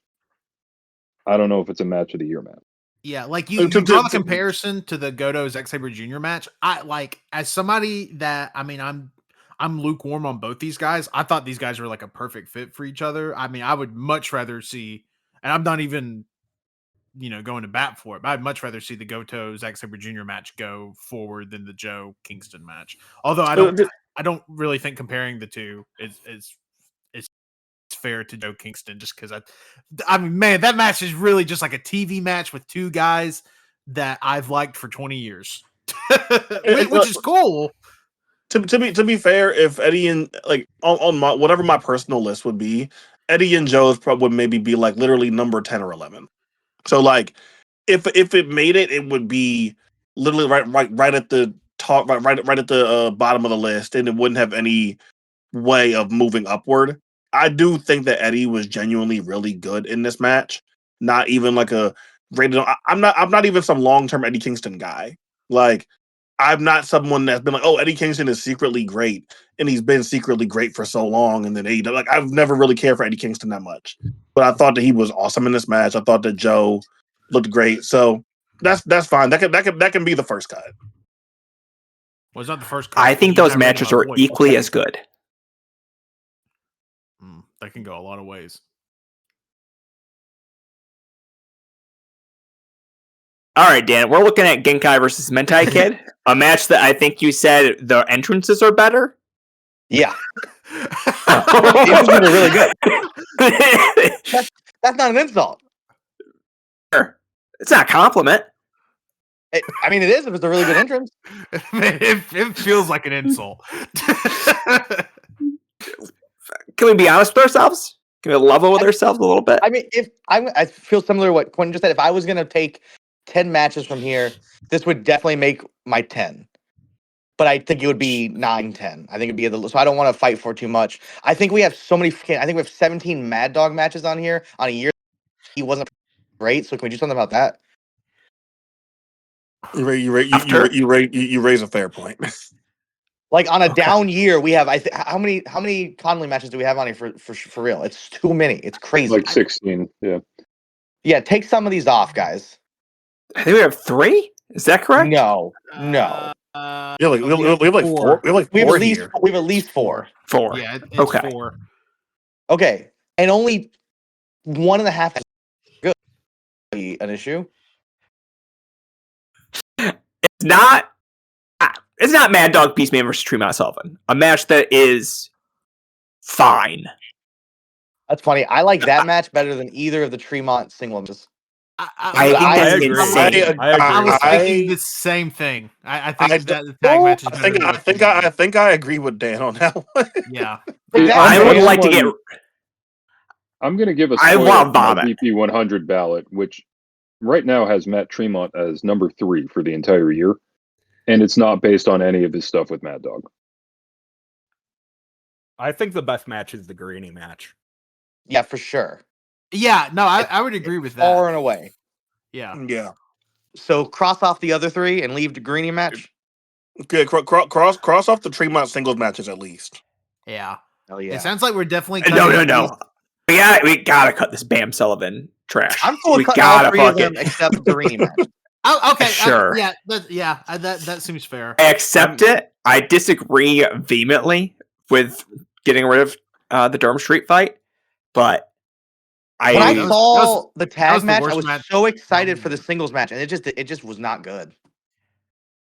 I don't know what you didn't like about it. I also don't know what you did like about watching Bam Sullivan wrestle for like 20 minutes. I think it's patently absurd. Why are you bringing me into it? Got him.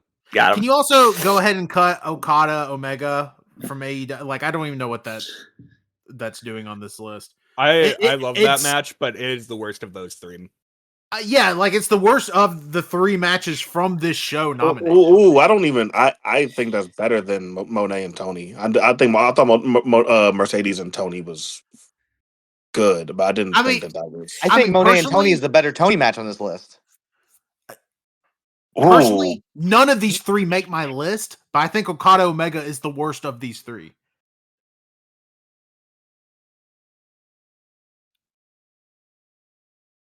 Yeah, I think we can. I'm willing to let all 3 go.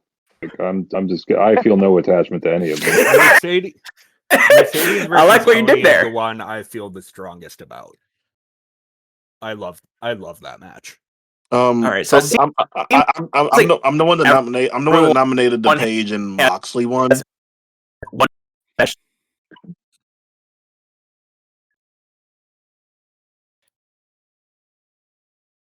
So with us, Sam? Yes.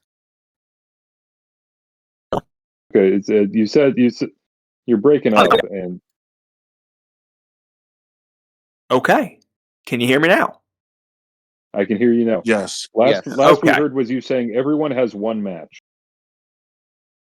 Oh, everyone has one match they're passionate about for this show, it seems like.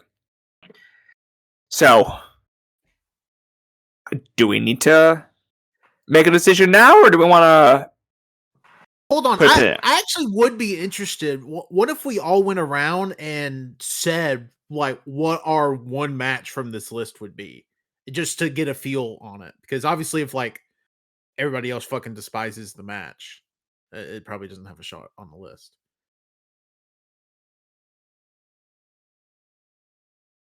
We can do that just to gauge like where everyone's at. Like just say For our me. of the whole list, say our favorite match. Yeah, out of everything on this list, like what's the match? It's Mystico MJF for me. Which I feel like that was gonna be safe anyway. I feel like that was gonna. Yeah, I think we can Safe honestly and- bold that already. Really? Yes, I feel very. Not it's not my number one, but I feel very passionately about that match. I think that match is going to have strong support. We don't have to bold it yet, but I think that match is going to have very strong support. Maybe just put like a little star next to it. Let's do italics. Let's do some different formatting. Ooh, get crazy with the italics. All right. I was about to say definitely round of voting. Like it's out. It sounds like it has enough support where it's going to be a contender for sure. I already gave away what my number one out of this entire list is, and that's Dino Tanahashi. But you know, I'm just one man. He is a one-man band. So let me Remember that? explain. So if I do remember that, if I had to give my number two out of this list, it would probably be Sabu versus Janela. Hell yeah. That is such a fun match. The match I feel most passionately about is QT Marshall versus Paul Walter Hauser. Probably the same here. Probably the Yeah. same here, if I'm being honest. Yeah. God damn. Yeah. God damn. Well, let's go ahead and italicize that for sure. I feel like PWH versus QT and Sabu versus Janela are like two sides of the same coin. I completely agree. I honestly think we can italicize Sabu Janela as well. Sabu. All right. Okay, so I'm You can sure. cross out I'm, the Kushu Go Pro ahead. match. You can. oh yeah. All that right. probably Thanks, go. Dan. And at that point, like I'm the one to put down Paige and Osprey, and in general, that probably would be like my match. Probably be my match of the year. But like, I feel like I'm probably like so like alone with that one that like we can get rid of that. At that point, the match I'm most passionate about would be Kazusada Higuchi versus Shinya Aoki. Okay. Okay. Yeah, I like Page versus Osprey, but it's not a match that I would fight for. Yeah. I would say Page would fight to not include Adam Page in anything. I would say the match I would go to bat for the most, like it's a match that surprised me the most, is probably Aoki Nakamura, the February 14th DDT match. That match is probably my match of the year still. But I would understand if people like the Aoki Higuchi match a little bit more. I think one of those two matches should make it in, Agreed. at least.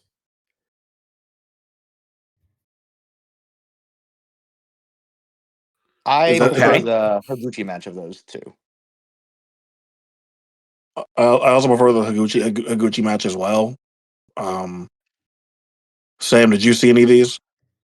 Yes, the Higuchi match would be far above the Nakamura match by. Okay. Like I said, the Higuchi match is definitely high up for me as well. So I'm willing to put my egg in that basket if we want to italicize the Higuchi Aoki match.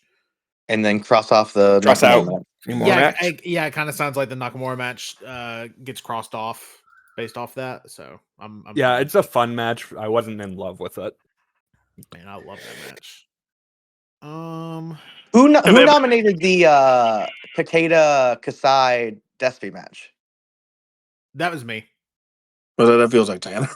Yeah, that was me. I thought a lot of people really like it. It didn't really do much for me at all. Yeah, I definitely think it's a specific flavor of deathmatch. You're either really going to like it or really going to hate it. That's pretty much the two opinions I saw. It was people going like 4.5 or people going like 2 on it. I was one of the ones that went 4.5 on it. I'd be fine getting rid of it unless other people here feel super passionate about it, but I'm not willing to like stake my life on it. Yeah, that's probably like over the past few years where they've done like Desperado and Takeda and Kasai. Sometimes Moxley's there. Mm-hmm. Sometimes there's another like old guy there. I think this is my least favorite match of that series. Yeah, I would probably honestly agree with that. I don't know. I didn't like the Kasai Desperado singles match that much from 2025.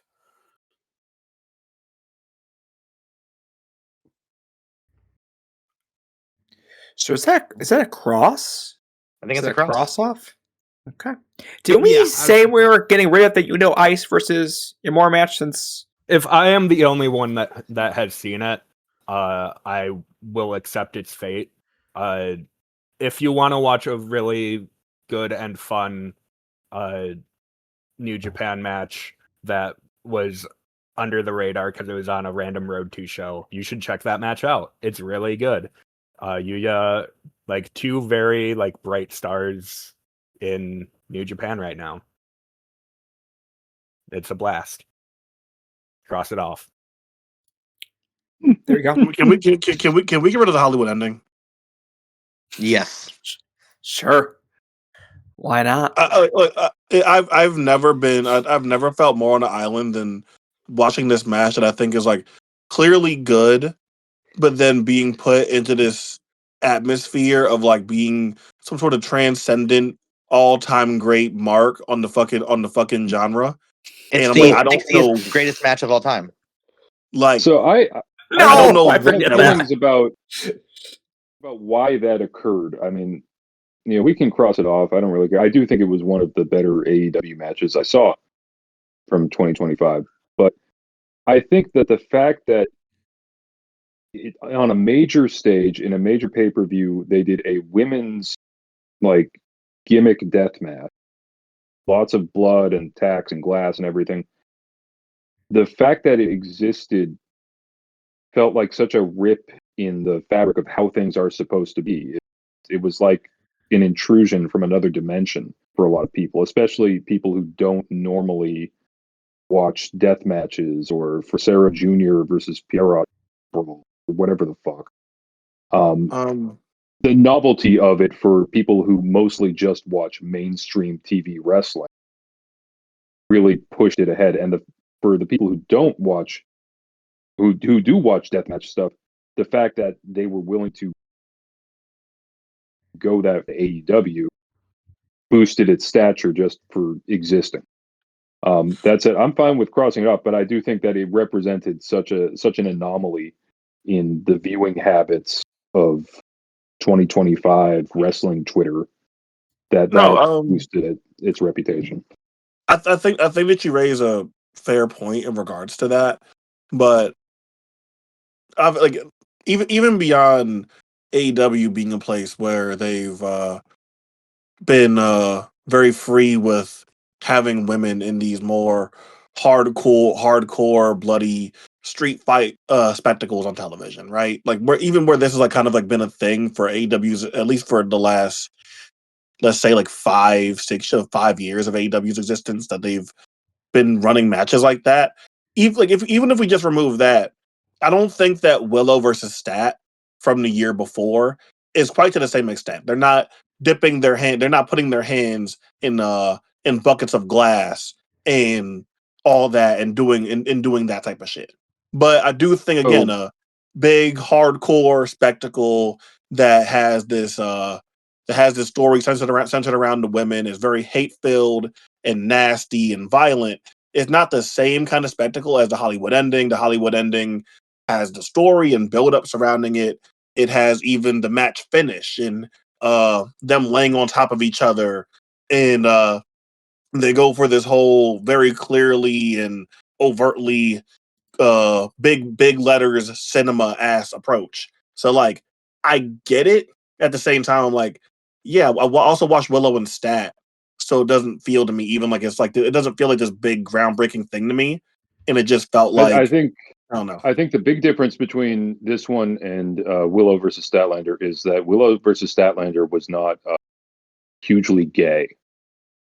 And I'm not saying that like to be funny or as an insult. I think that's another one of the big factors that pushed the Tony versus Mariah May thing into the stratosphere for a lot of people, is just literally how gay it was.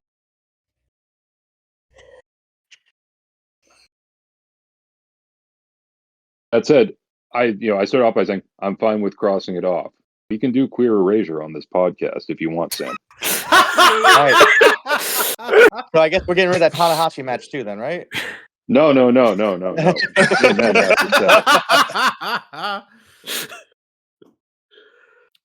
itself. Well, to pivot, this Drew Gulak Drake Younger match is not staying on this list. That's crazy. It's good. I mean, it's good, but it's top great. 10. I don't It's know great. if it is. It's great. They turned back the clock for one night. I don't. It was 2015 again. You know. Fucking Ocala, Florida. I just don't know if that's true. I watched this match. I don't know. I watched that match and I saw 2009 Drew Gulak and Drake Younger. I don't know about. I can't speak for you. Maybe my mind was altered, like in one of the first episodes of Star Trek, that salt vampire that makes you see that what you want to see when you look at her. Yeah, man, that's super specific. So that probably did happen to you. I love that. Sure. I just watched that episode. The M113 salt vampire. Who doesn't remember? That's a crazy fucking pull. That was like the second ever episode of the series. Yeah, I just started to rewatch the other night. I mean, now we're talking. If we can tie more of these matches to original Star Trek, I'm all over it. Right. But no, I have no crossing reference. yet. We're not crossing Imagine off. if the Hollywood ending match had ended with them beaming up. I might have liked it more. Sure. Tell me about these Serena matches. The Satomura match is better of the two. Yeah, I agree. I Okay. agree with that. Satomura match is better. So Should you we can just toss get off rid of the other one? Yeah. Yeah, cross Wow, off, folks. Although I will say Yeah. that Shuri match is definitely like I've never seen like two women try to give each other CTE so crazy. Like this match is what taught me that CTE is real. Like they hit the fuck out of each other in this match. Not Sabu and Janela. That's a different kind of CTE. They Or both between come a in man with and a CTE. floor. Yeah. Yeah. It's like if they both went into the tent and you rushed them out and said, "Hey, get in there." Yeah, it's like if somebody went into the concussion protocol for about 15 minutes and you just gave them a bunch of shit you got at the gas station and said, "All right, Buster, get back out there." Which is to say, I mean, this match is italicized for a reason. God, I'm trying to decide what to cut next. There's so many matches here that are like good that I like, but Okay. I look. I really like it. I don't think Thatcher and Travis Williams make this list. Me I'm fine neither. with that. I put it up We've there. already disrespected. Yeah, fuck Parm. Am I right? Jesus Christ. We're a Gita podcast. I will Man, say when really I put it bad. on the list, one of my There's a lot matches. of matches. Yeah. Sure. It's What about- I also added- obviously it got nominated. It's really good. I'm just not Yeah. sure it has a place here. Yeah.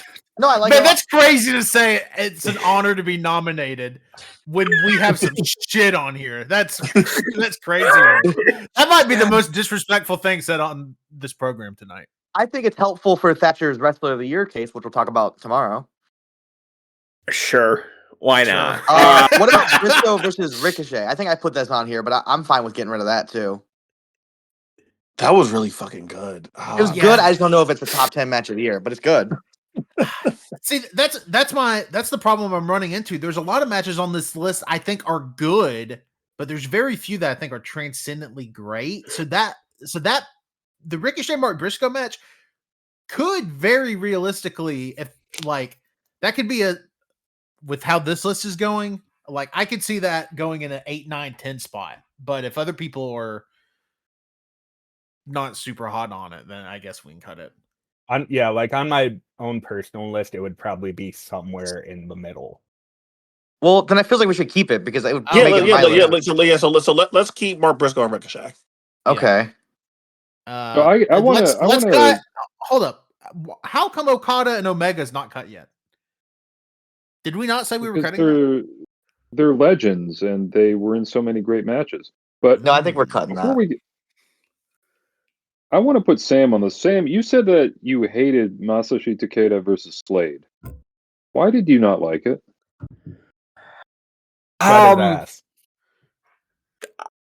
I thought it was just kind of boring. Takeda's got these big gimmick scissors, and I thought it was just the gimmick scissors, and you were playing on your phone for the rest of it. I understand that. No. You said it was like Ishii versus Shibata, but with sharp objects and things impaling each other. I'm sorry, Sam. Did you hear how hard they hit each other? I didn't think it was that hard. Oh, you're out of your fucking mind. They were. I didn't think it was all that. Dude, and here's the thing. Like, I'm not even saying that I'm voting for this match, but Slade does this and he does this all the time. But it's like this real nasty clubbing forearm to Takeda's back, and it's like in a match where there's glass all over the fucking mat, and we're getting cracked with light tubes and all this other wild gnarly shit. That sledge to the back was the most disgusting sounding thing in the entire match. Yeah, and this is also a match where Slade runs full force doing like a Kojima lariat at a bundle of tubes. Just he does it like 2 or 3 times. Yeah, like this is the sort of thing where talking about like stuff in wrestling you can't fake. You can't really fake being covered in broken glass and then slamming yourself as hard into it as you possibly can. I understand if that's not like top 10 material for the rest of you. I'm not going to cry if this doesn't make it. But for me, this was a great match. And I do compare it to Ishii versus Shibata. It's not an Ishii versus Shibata match like that is a singular one-of-one match. But in terms of just being two people hitting each other as hard as they can and staging a match around the premise that neither of them is willing to give up or give an inch until they just physically, have to lay down for 3 seconds. I thought this was a great one. And the big scissors don't bother me because I'm not insecure about scissors. Yeah, I think you can run with them if you want to. Absolutely. And it probably would be safer to run with those than small scissors. Is anyone other than Sam anti Slade versus Takeda? No, I really like this match. Is it an over? Did people? I didn't nominate it because I watched it so late. But did people not like the Slade Bear Bronson match? I think it just was like an oversight because I nominated Takeda versus Slade, and I thought when I put that on there, the list was like 5 matches long, and I didn't want to just fill it with death matches. And then I forgot to ever add more after my first pass. So I think that's just a sin of omission. I like both matches, but it feels like right now we'd cut one and I would keep the Takeda match. Okay. I was just I do think the Takeda one was better than the Bear Bronson one. yeah. I would agree with that. I'm just with how this match I didn't know if it was a possibility of getting 2 Slade matches with how glowingly we've talked about. I would love it if we had 10 Slade matches as the top 10. What about this Noah 6-man? Tanner, go ahead, buddy. Yeah, you can cut it. I mean, this is just the. I said, like, I love that. I Oh. love that. No matter what fucking year, you can always tell what match is Tanner's. Dude, you can tell. Fucking Daisuke. I can't. I mean, how am I not going to nominate it? He Dude, you have a match with fucking Atsushi Katoge from like 10 miles away. Everyone's like, "Yep, Tanner did that shit. It was Tanner." I don't even like him, but this match rocked. This match rocked. I mean, I it's kind of like my signature at this point. For what it's worth, the match is fun. Yeah, the match rock. I mean, the match rocks. I mean, they beat the fuck out of each other. There's 5 really good wrestlers in this match. But yeah, you can cut it. I'm fine with that. All right. Well, we're making good progress here. Making good progress here.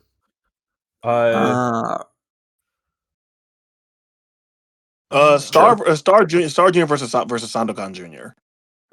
Sure. I really like it. I think it would probably be a like 9 to 10 range if it made it, at least for me. Does anyone else really feel passionately about this match? I think it's the second best Espoises match on here. I would agree with that. Well, actually, third best. Actually, third. Yeah. I forgot about Mystico MJF, my match of the year. Well, MJF's Really? not giving up the hair, even though that would make the match even better if he had to shave the fucking Turkish hair.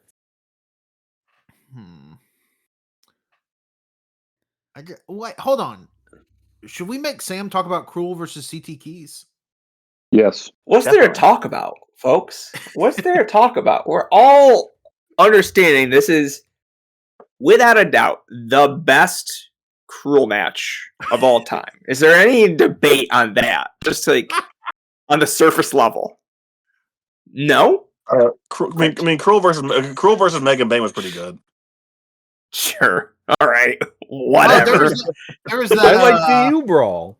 That Yes. triple threat match in action a few years ago was really good. I'm still mad that Cruel versus Sadika didn't happen at the ICMP show.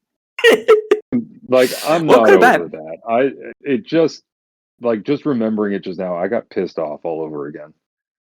Do you guys know that It's Cruel's fucked up putting they his did that title too. on the line in the Battle Riot? Oh my god, I can't wait. Which title? I can't Just got wait to announced. talk about that for 2 hours. So what title is he putting on the line? Title? Oh my god. My man's a belt collector. So what title? We'll talk about his title next tomorrow with the promotion of the year. Don't worry. Promotion of the year. No, I think Cruel is such a limited wrestler who does essentially the same thing every match, and it is on the other person to bring something to it that makes it feel different. And CT Keys did that in outstanding fashion. CT Keys being a bigger dude, wrestles like a bigger dude, but not willing to like bring it to Cruel in a way that Dijak match that we kind of talked about earlier, I don't think did at all. Like, Dijak was a big dude who was overwhelmed by the supernatural ability of Cruel, which I think is such bullshit and is not fun to watch pretty much ever. And I think CT Keys was like, oh, I'm wrestling Undertaker. What's that gonna look like here? Just pure take it to him 1,000 miles per hour and try to blast his block off. It's a great match. It's a great match. Okay, cut it. Yeah, I was.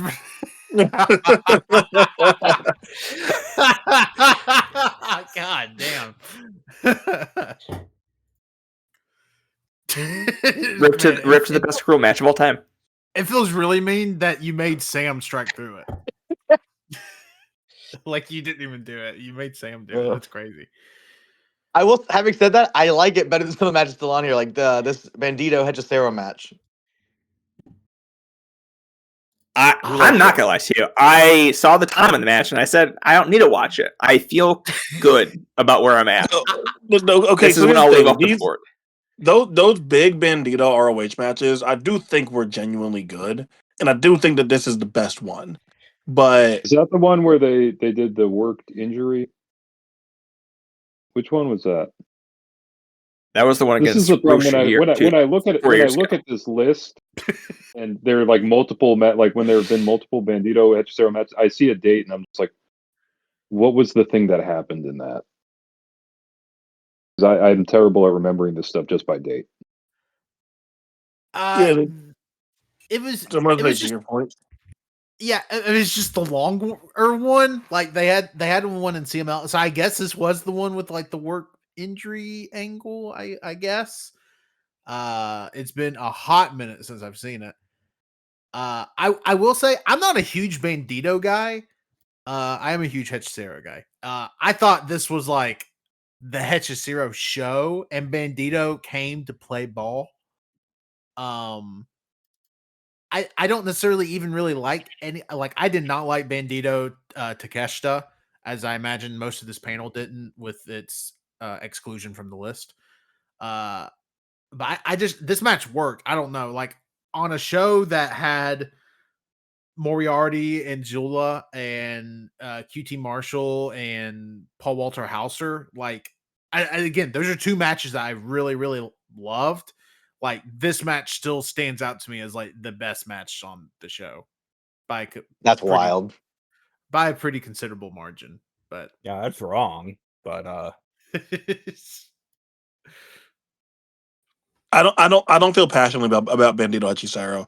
I thought it was very good, but I don't really. Sam like strikeout. yeah, Sam. Yeah. I mean that's fine. I mean, again, I'm not the one to put it there. So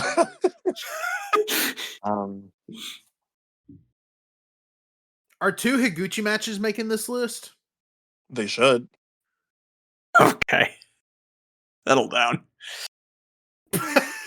If there's anyone deserving of 2 spots, it's the Big Gooch. It's the Big Gooch. Okay. I mean, we had a year where Sasha Banks and Bailey got 3. So I mean, oh my. We don't. I don't think that we should speak about those times. yeah, I wasn't on the shows then, So they don't count. They don't count. There are only 2 canonical award shows. All right, we're making progress. 1, 2, 3, 4, 5, 6, 7, 8. Sure. Okay. So we haven't made as big a dent as I thought we had. It's whatever. Can we maybe reorganize the list real quick so we can have all the matches still, so we can have like italicized matches at the top, matches still need to be discussed / cut, and then cuts? Is that something that can happen? Yeah. Discuss like amongst yourself while I'm doing that. Right now. Are we for real going to let Gulak and Drake Young? I mean, can somebody tell me what they love so much? Like, I understand we're saying, oh, they turned back the clock, but as somebody that thought Drake Younger was never like really good to begin with. Whoa! Like, hold on, now, brother. Tanner's just on a wrong streak right now. Like, hold on now, brother. we got slow down. All right. Yeah, I think we can all agree he was never a great wrestler, but as a person, he was unimpeachable. Yeah, like obviously, you know, toe to toe with his political views. I just, as a wrestler, I just don't get them. No, but I really like. I thought this was a good match.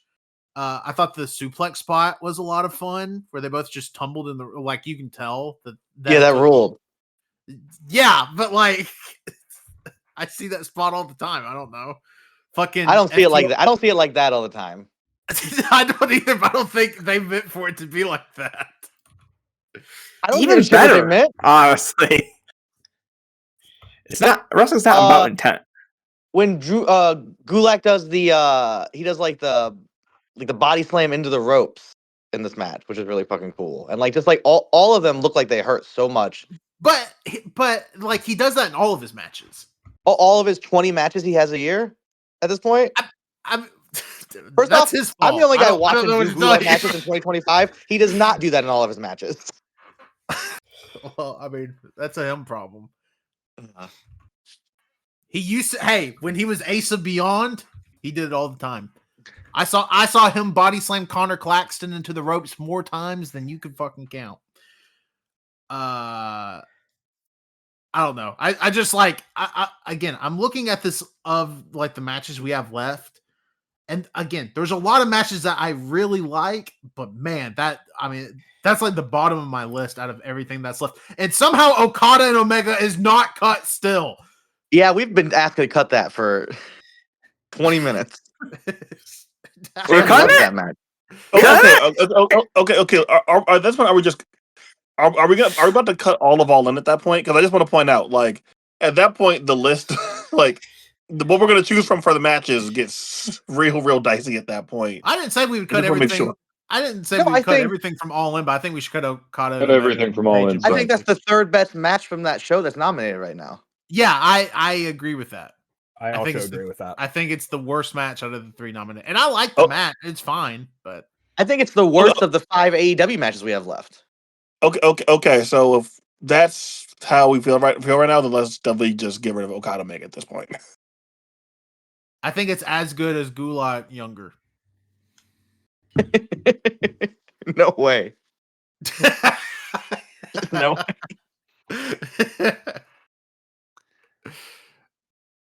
So we're getting rid of this. It feels like a lot of people are saying, let's not keep this one around. Are you joking? Get rid of it. All right. God. Am I now moving? Do I gotta do this now? Do I gotta move it back down? No, I'm just keep it here. I've already moved it. Okay. We've already moved it. Sorry, it disappeared. Now this Judge All right. Joe Dredd versus Necro Butcher match. That should be italicized, right? Okay, good. Yeah. Oh, I thought that was going the other way. I got excited, and I was like, you know what? Yeah, I'm with you, Tanner. I mean, as it's fine. As I can hear the calls of the people saying, "Oh, a match from 7 has to make it. A match from 7 has to make it." I mean, the Dread Butcher match is way better than Gulak Younger. I feel If the I had complete to opposite. Yeah. See, right now I'm gonna be strategic and say, yeah, Drew Gulak is Drake Younger's better. Man, y'all do not. When do you flip flop that, Dan? Y'all do What? not respect Papa John's, and that fucking shows. I don't respect Judge Joe Dredd is the thing. Yeah, That's the problem here. it's an issue. It's an issue. Really, It's hard to get over. It really is amazing how when I've watched people praise that match, they praise it in spite of Judge Joe Dredd's participation, as if Necro was just like wrestling the fucking doll from DDT, whose name I'm blanking on. So some respect to Yoshiko, thank you. Yoshiko, thank you. I'm like, it's something with a Y. Why am I forgetting this? DDT is my favorite promotion. I want to die.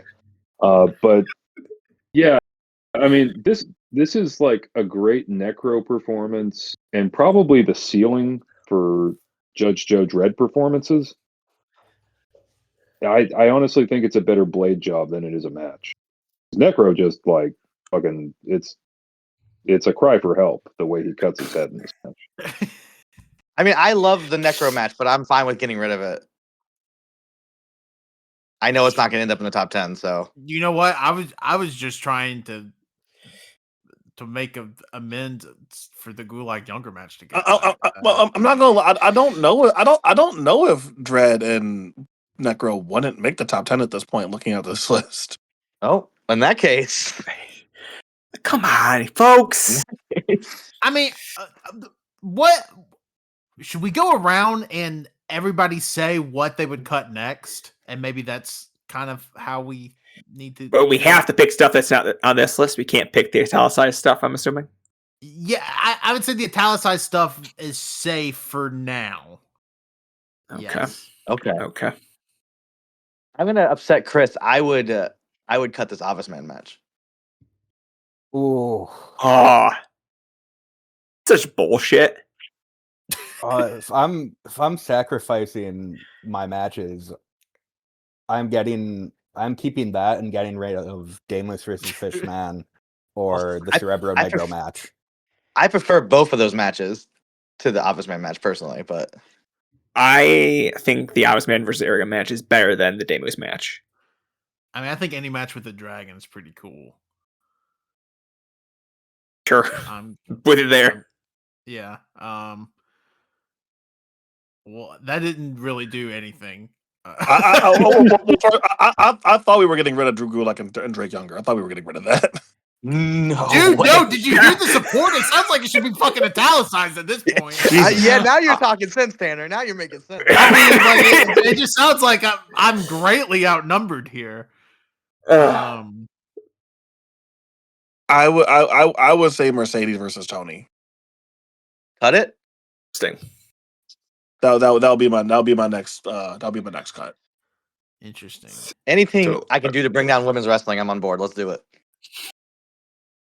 Interesting. This is the last women's match, so no, we still have the Mako match. We still have Michael and Sarah. Oh, yeah, get rid of that. Sam's like, okay. Sam's got his token. I prefer. He's good. Get rid of the other one. Monet versus Storm to Mako Satomura versus Suri, but agreed. Yeah. No, yeah, I actually prefer Monet and Storm 2 if I'm being serious, but cut them both. They're both so close to me. I really wouldn't matter what got cut first. So cut the Suri match and then cut the Tony match. And Drew Gulak Drake Younger stays. Oh my fucking god! If I'm getting rid of both of those matches, I will, in solidarity with Quentin, I will get rid of Gulak versus Younger. What do you mean it's solidarity? I've been trying to get rid of it for a half hour. If you get rid of both of the women's wrestling matches, I will get rid of the Drew Gulak match, only saying I think Gulak Younger did Satomura Suri better. That doesn't make any fucking sense. I'm going to leave it at that. I don't even know what you just said. I'm going to leave it at that. I'm going to leave it at that. What the fuck? I think we definitely, the idea of grouping the women with Drew Gulak is, I'd say cut all three funny, of them. A menace to any potential sweatpants that might be worn. But what wasn't there a Matcha Beyond? Was that this year where it's like, do you feel safe in the locker room? Oh my god, that was last year. It might have been the end of the end of 2024. 2024, I mean, yeah. God, Ricky Shane Page getting the book and beyond just led to amazing things. Sam, I do not like the order you cut those in. That was wild. Yes. That was like one parting shot from Sam, and I really appreciated it. God. So there's two John Moxley matches here. A Fletcher match is better. Yes, I'm gonna say I think the Fletcher match should be the John Moxley match. Anything that Adam Page on our list, I agree. Yeah, that Fletcher match is humdinger. Pretty fucking good. Page winning is the best moment, but the Fletcher match as a whole is better. Yeah. Oh, and Mox is, and this will go to, I guess, whenever we talk about wrestlers. Mox is amazing in that Page match, but just in general, as a whole product, Mox Fletcher is the one that should stay. Yeah. He also has a better performance in the Fletcher match. I don't disagree. Can we okay, it sounds like 6 people were just on board for Moxley Fletcher. Can we italicize that or something? Sure. I think that deserves one. Yeah. I mean, it sounds like all 6 or it sounds like everybody I could hear were at least so screaming about it. I love this tag, Daya and Yoshioka versus Kame and Rita. Mm-hmm. Yeah. I just know where we're at. I don't think you do. I don't think I you know. do. Sam said in the Discord yesterday, this match was Super Card of Honor. He said it was the first time he's had feelings in years. Whoa. Yeah. Whoa. This match brought me back. We're talking about Drew Hey. Gulak and Drake Younger turning it back. I was like, I haven't felt this way about a Dragon Gate match since Super Card of Honor when I first saw that. All the matches I added to this list, when I put this on here, I was shaking. I was like, oh, God. Okay. Fuck it. Yes, please keep this by all means. Then let's This is my top 3 for match of the year. Okay, fuck it. Hey, I really, really like the Dragon Gate tag. Sam, I'm so proud of you, dude. This took 10 years, but I'm so proud of you. It's tricking me into thinking that Dragon Gate was back. I've tried to keep up with it. It's not. But still. It's definitely not. But when you have Kame and Rita are like fucking perfect. I love those two. Man. If we're gonna fool ourselves into I think we should italicize the Dragon Gate match. Hell yeah. That really went the other way than you thought, but hell yeah. No, I didn't know that Sam suddenly liked the Dragon Gate match. Just like really fucked me up just now. That's like such a compliment to a Dragon Gate match. No, honestly. Yeah. No, it really goes against like Sam's whole ethos. Yeah. I don't know if it does. Jackie is so amazing in this match. It boggled me. I was like, no, Jackie rules in a better book company. Jackie is like a top baby face. But like yeah. Oh man. Well, okay. Well, since we cut Gulak Younger, it sounds like Judge Joe Dredd versus Necro Butcher is also getting cut. Am I correct to assume that? I think so. That makes me want to cut Takeda Slade so bad. What the hell? That was spiteful. No, it just feels like if we're getting rid of all my the sleep, like I like both those 7 matches better than that GCW match. If we're gonna have like deathmatch US Indies. Well, GCW is like a real promotion, you know, and I respect promotions that like really care about the indies and like want to like boost the local economy. And I think they had the show of the year in 2025. Yeah, you get it. God, you're hearing it more and more. God. These may be the worst ones of these. These might be the best in my personal opinion. Where do people land on Adam Priest versus Calvin Tankman? Because I was not huge on that match. I thought it was fine. I thought there's been better Priest, and I think there's been better Tankman this year. That match this year, huh? Sticking out to me the most as 2025 this year. What do you think is the better Tankman match from this year? Oh, he fucking got your ass. Don't let me look at my fucking notes, man. If you tell me LeBron Cozone, I would be like, you know what? Sure, you can have that. Mostly because I don't think Cozone's had a good match at all this year. So, but I think this is probably the best match from either rest of this year. No, which might be an indictment on the years of both individuals to some extent. I would agree. Obviously, with the peaks that we've seen both guys hit in the past, we know that Priest can have stuff that rates even higher in a year. Tankman has had the coup match and other scatter stuff that like in the past like maybe has been better. For 2025 though, I do think this is the best match that either of them had, and it felt like the most that either guy got like to operate at like the peak of their capabilities. It felt like a year where like both guys just didn't get utilized or get put into positions to like really, really be who we know them to be in the right circumstances. And this was the only time that it got to happen, and it was like instant that it worked. Yeah, you know what? It might have been the best Tankman match. I'm looking at my notes. There we go. Yeah. I'm going through all my Tankman notes. I was I'm going through my notes tab. I don't Priest, have. Here's the thing. For Priest, you may have an argument. For Priest, you may have an argument because he still has a bunch of good stuff, even if it's a down year for him. Sure. Yeah, Yeah. Priest for me is a guy who had a lot of like 3.5, 3 3/4 matches this year and didn't hit much higher for the rest of the year. And not all of that is his fault. Like you can only go so far as you're booked, but I think I Priest think you should. is I don't is getting feel overrated incredibly this year strongly as about this year. just a flavor of 2025 by people who use words like stooging way too much. Okay. Yeah, I feel like we can get rid of it. But no, I think it's like the best match either wrestler has, but also it wouldn't have been the best match either wrestler had last year. All right. How does everyone feel about Damelis versus Fishman? It feels like I like it better than like the other Lucha matches left, but it feels like I'm on an island on that, so I'm not gonna fight too hard for it. I do like it better than Caballero de Plata versus Cerebro Negro. Yeah, I would agree with that. I would agree with yeah. that for sure. Oh, so get rid of that chain match then. Dark Order match. All right.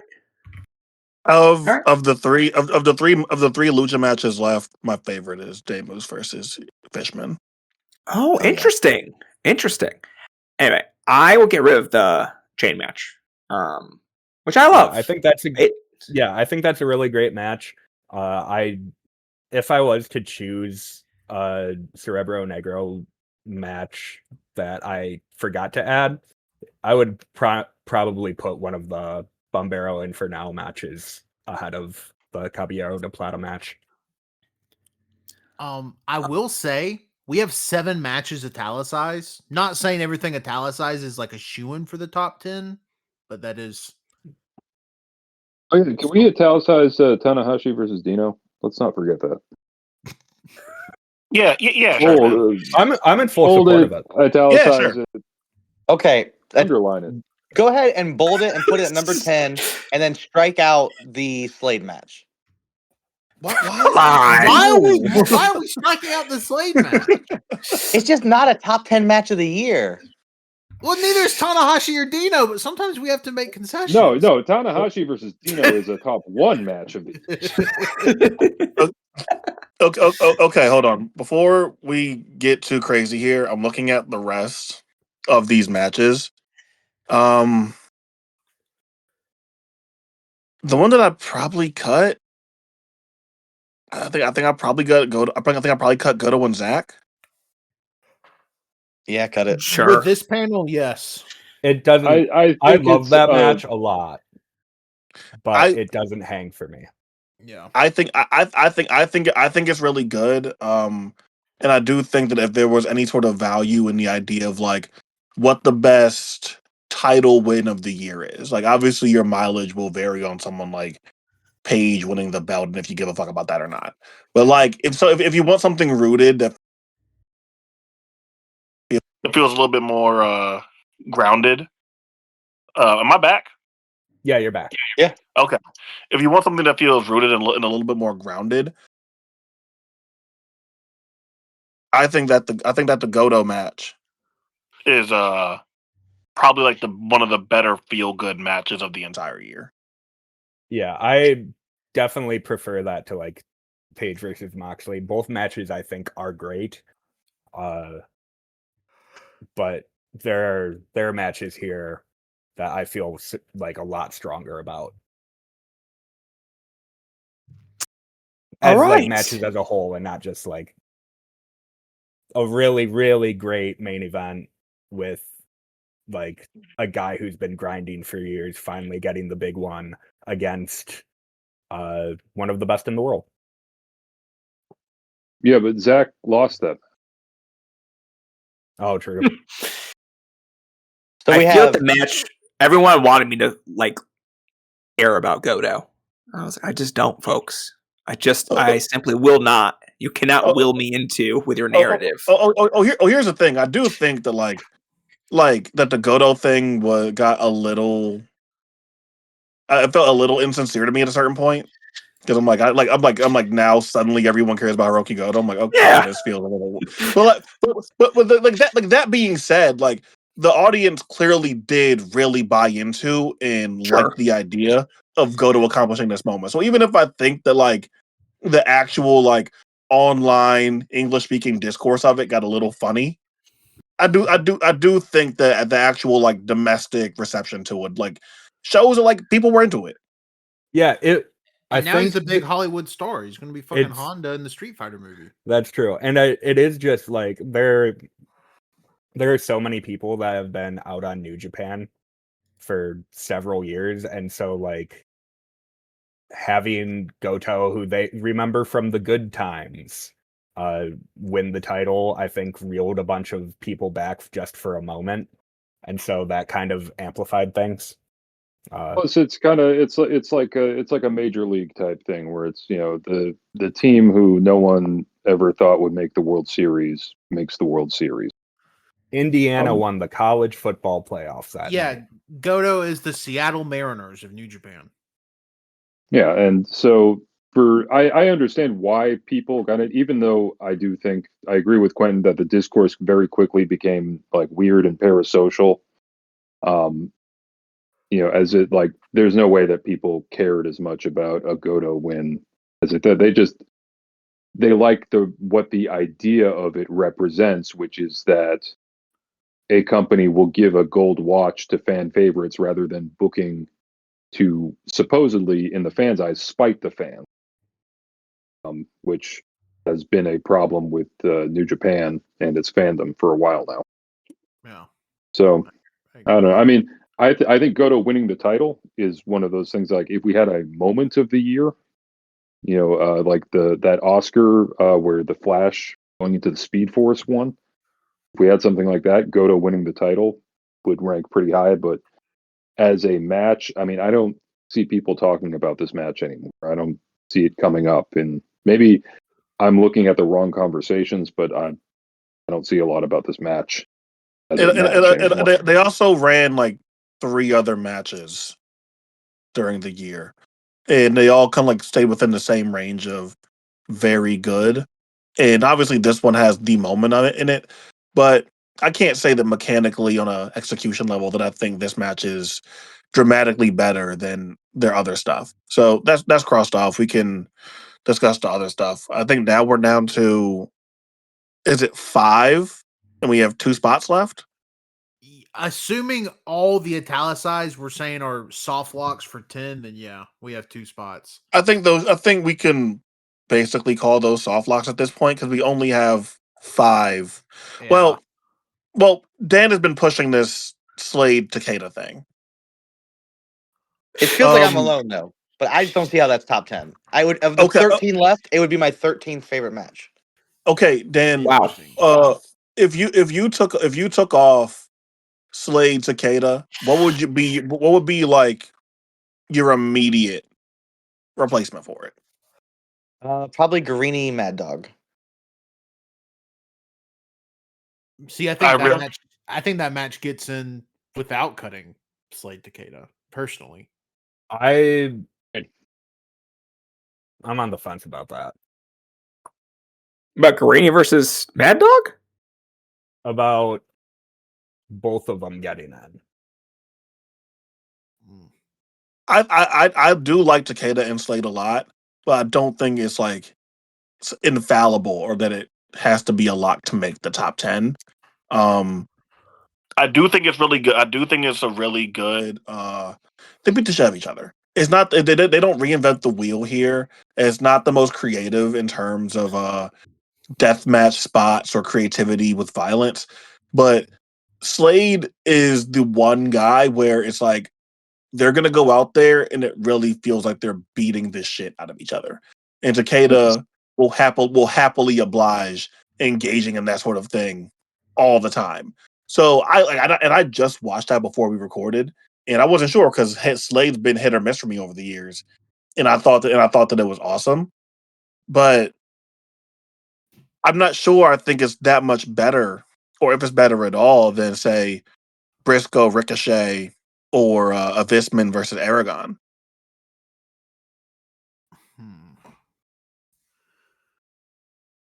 Well, it's definitely better than Briscoe versus Ricochet because I mean Briscoe versus Ricochet, like I'm not even sure they know how to wrestle. Slade, I think, exists in a class of 2 right now, maybe just a class of 1 where he's with Sadika. Sadika, I genuinely think, does not know wrestling is fake. Slade makes you believe that he doesn't know wrestling is fake, even though it's definitely a put on. I would put it in my personal top 10. If you guys are scared of it, I understand. If you want to stick to the safe stuff like DPW. Out of the 13 matches that are left, I think it's absurd that that's the match we're talking about cutting. What would you be cutting? Agreed.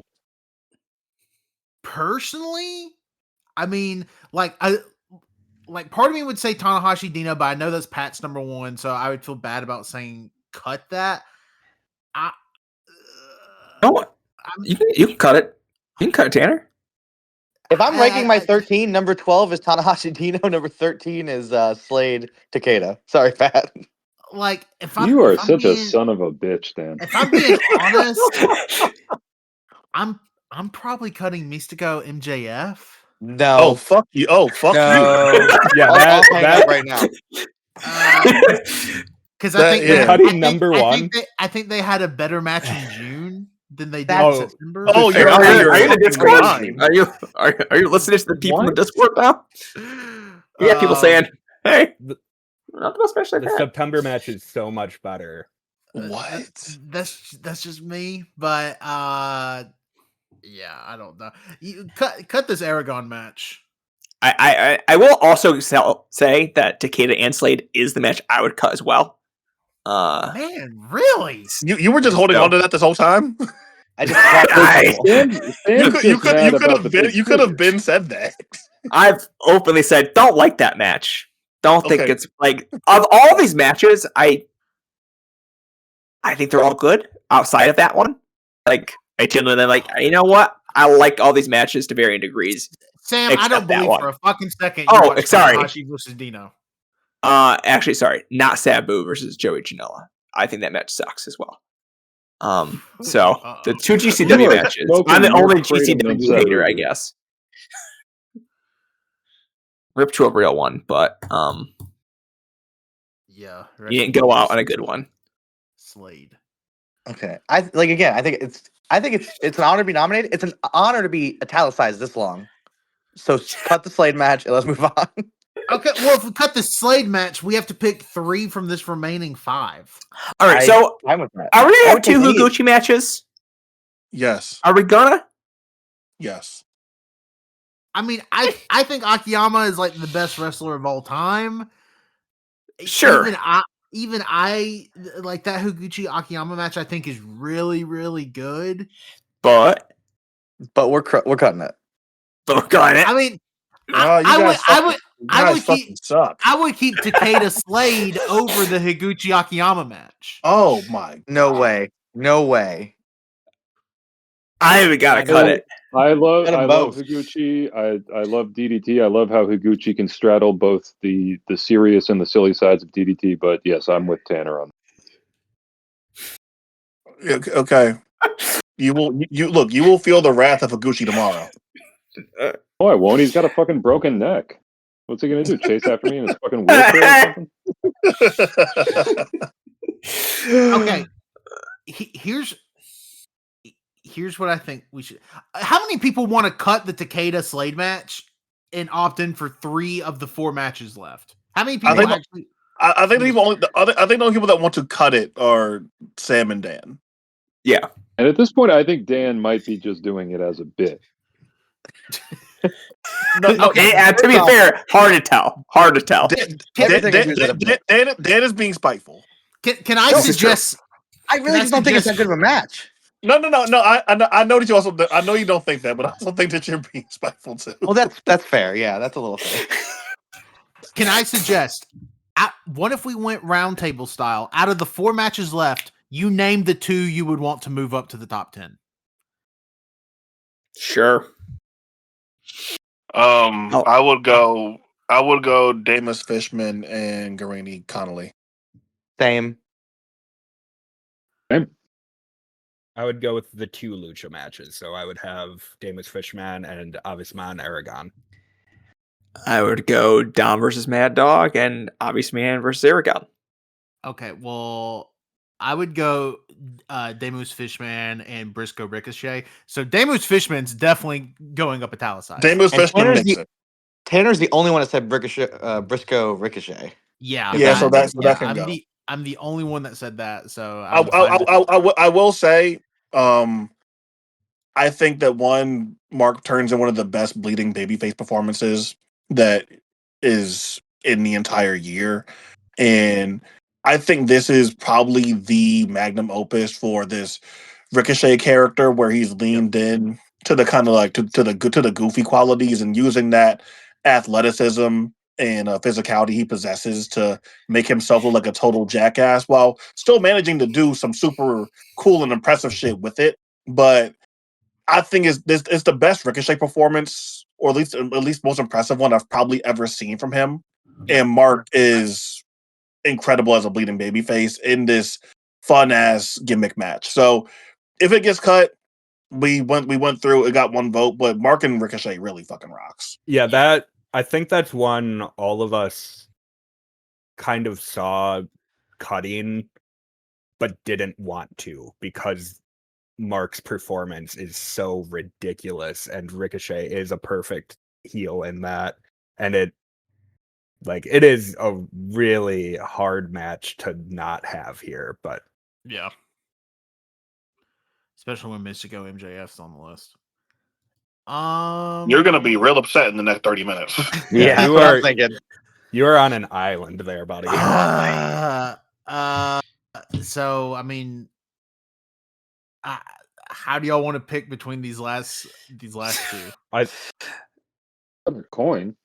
We could get rid of Slade Takeda and put them both up there. I don't think that really works. I don't want to do that. I did not watch the Obvious Man match. Oh, my match of the year. You're breaking my heart.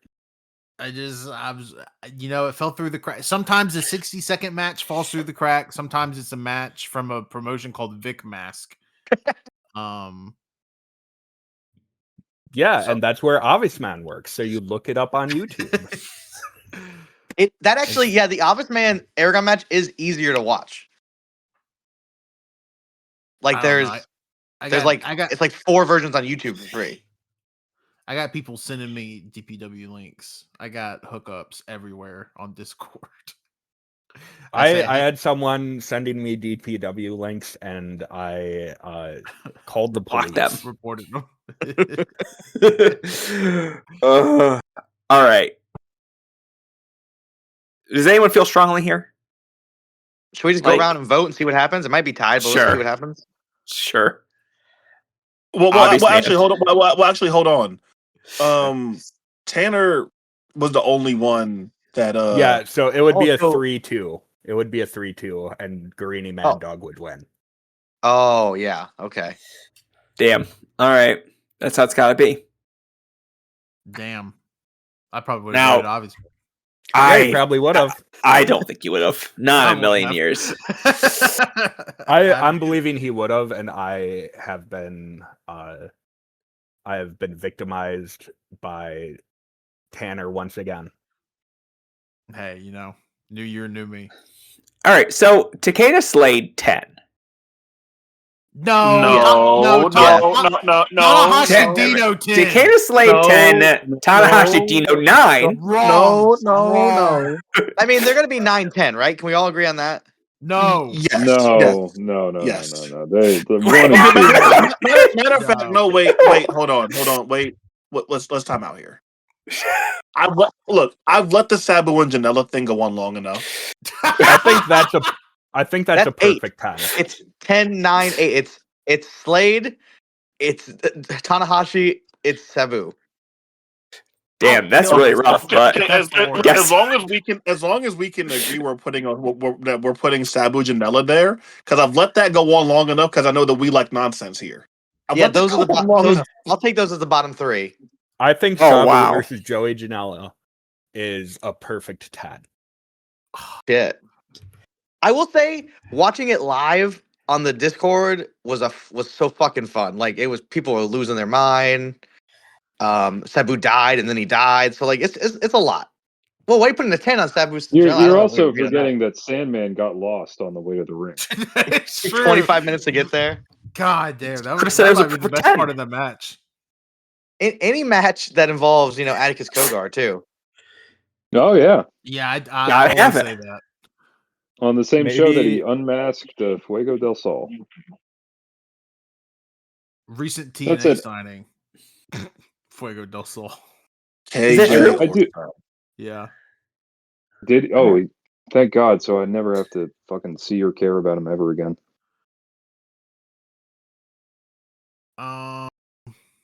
Man, I don't know how we ended up with Sabu Janela at 10, but We didn't. No, look.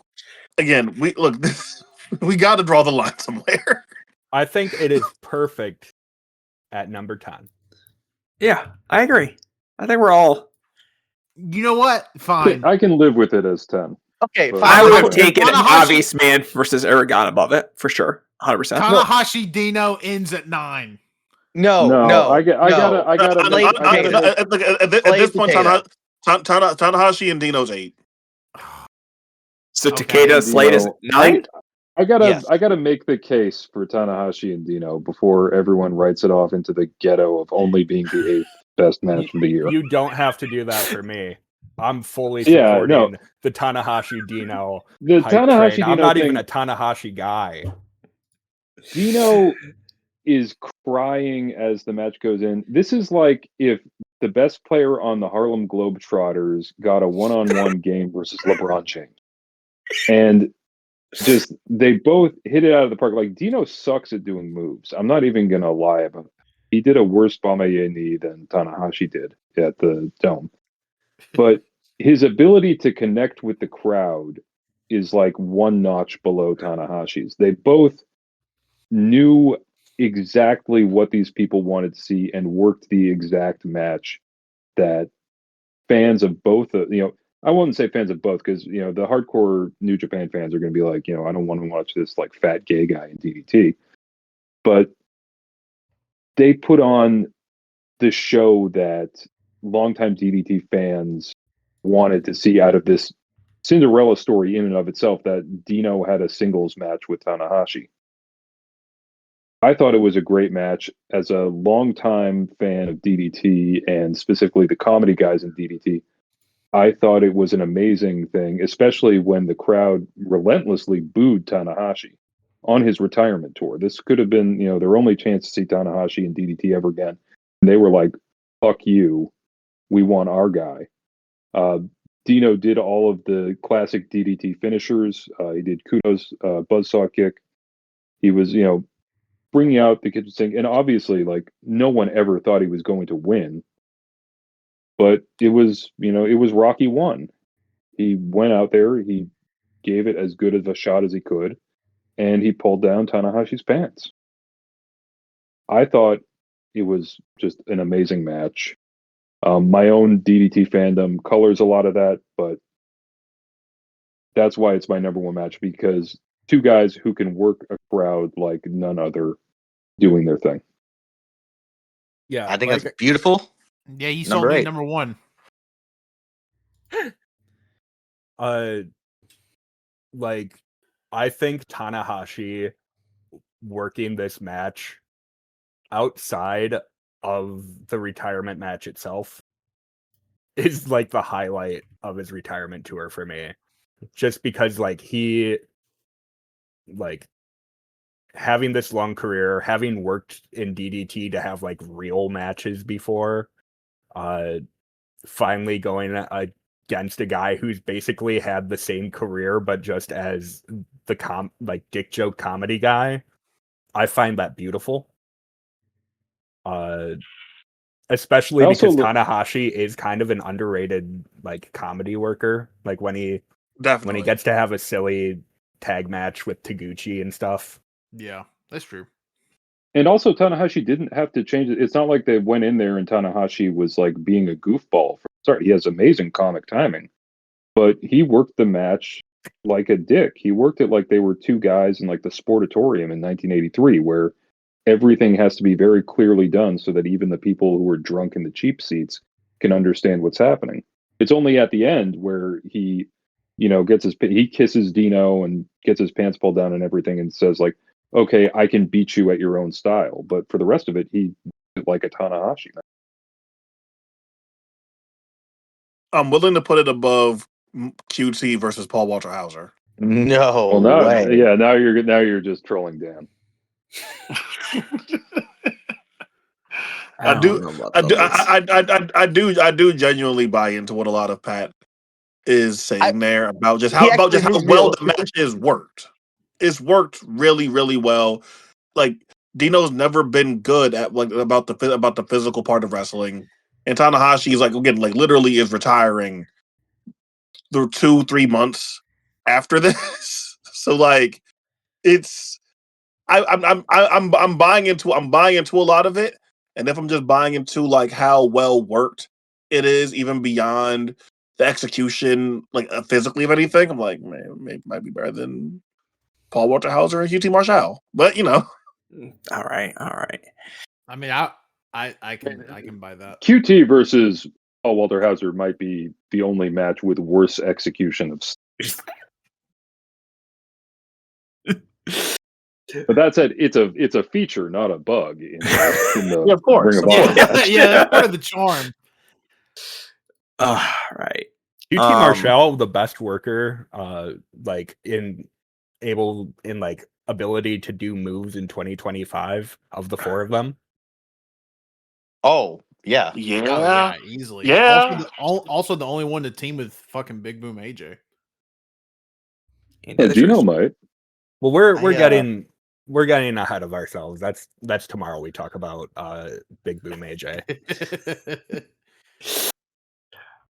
So am I alone in thinking that Big Boom AJ looks like the ghost, like the Liberace ghost guy from Beetleborgs? yes. I think I brought that up on VPR Yes. once, but I still feel really strongly about that. Right. We got some matches here. Can we move Demus versus Fishman up to 7? Get that. I'm okay with that. I'm okay with that at a 7. I'm okay with that at 7. Is QT Marshall versus Paul Walter Hauser going higher than 6? Yeah, sounds right. No. Let's hold on. Let's hold on here. That's a little much for my blood without getting into it. Wait, you want it higher than 6? I agree.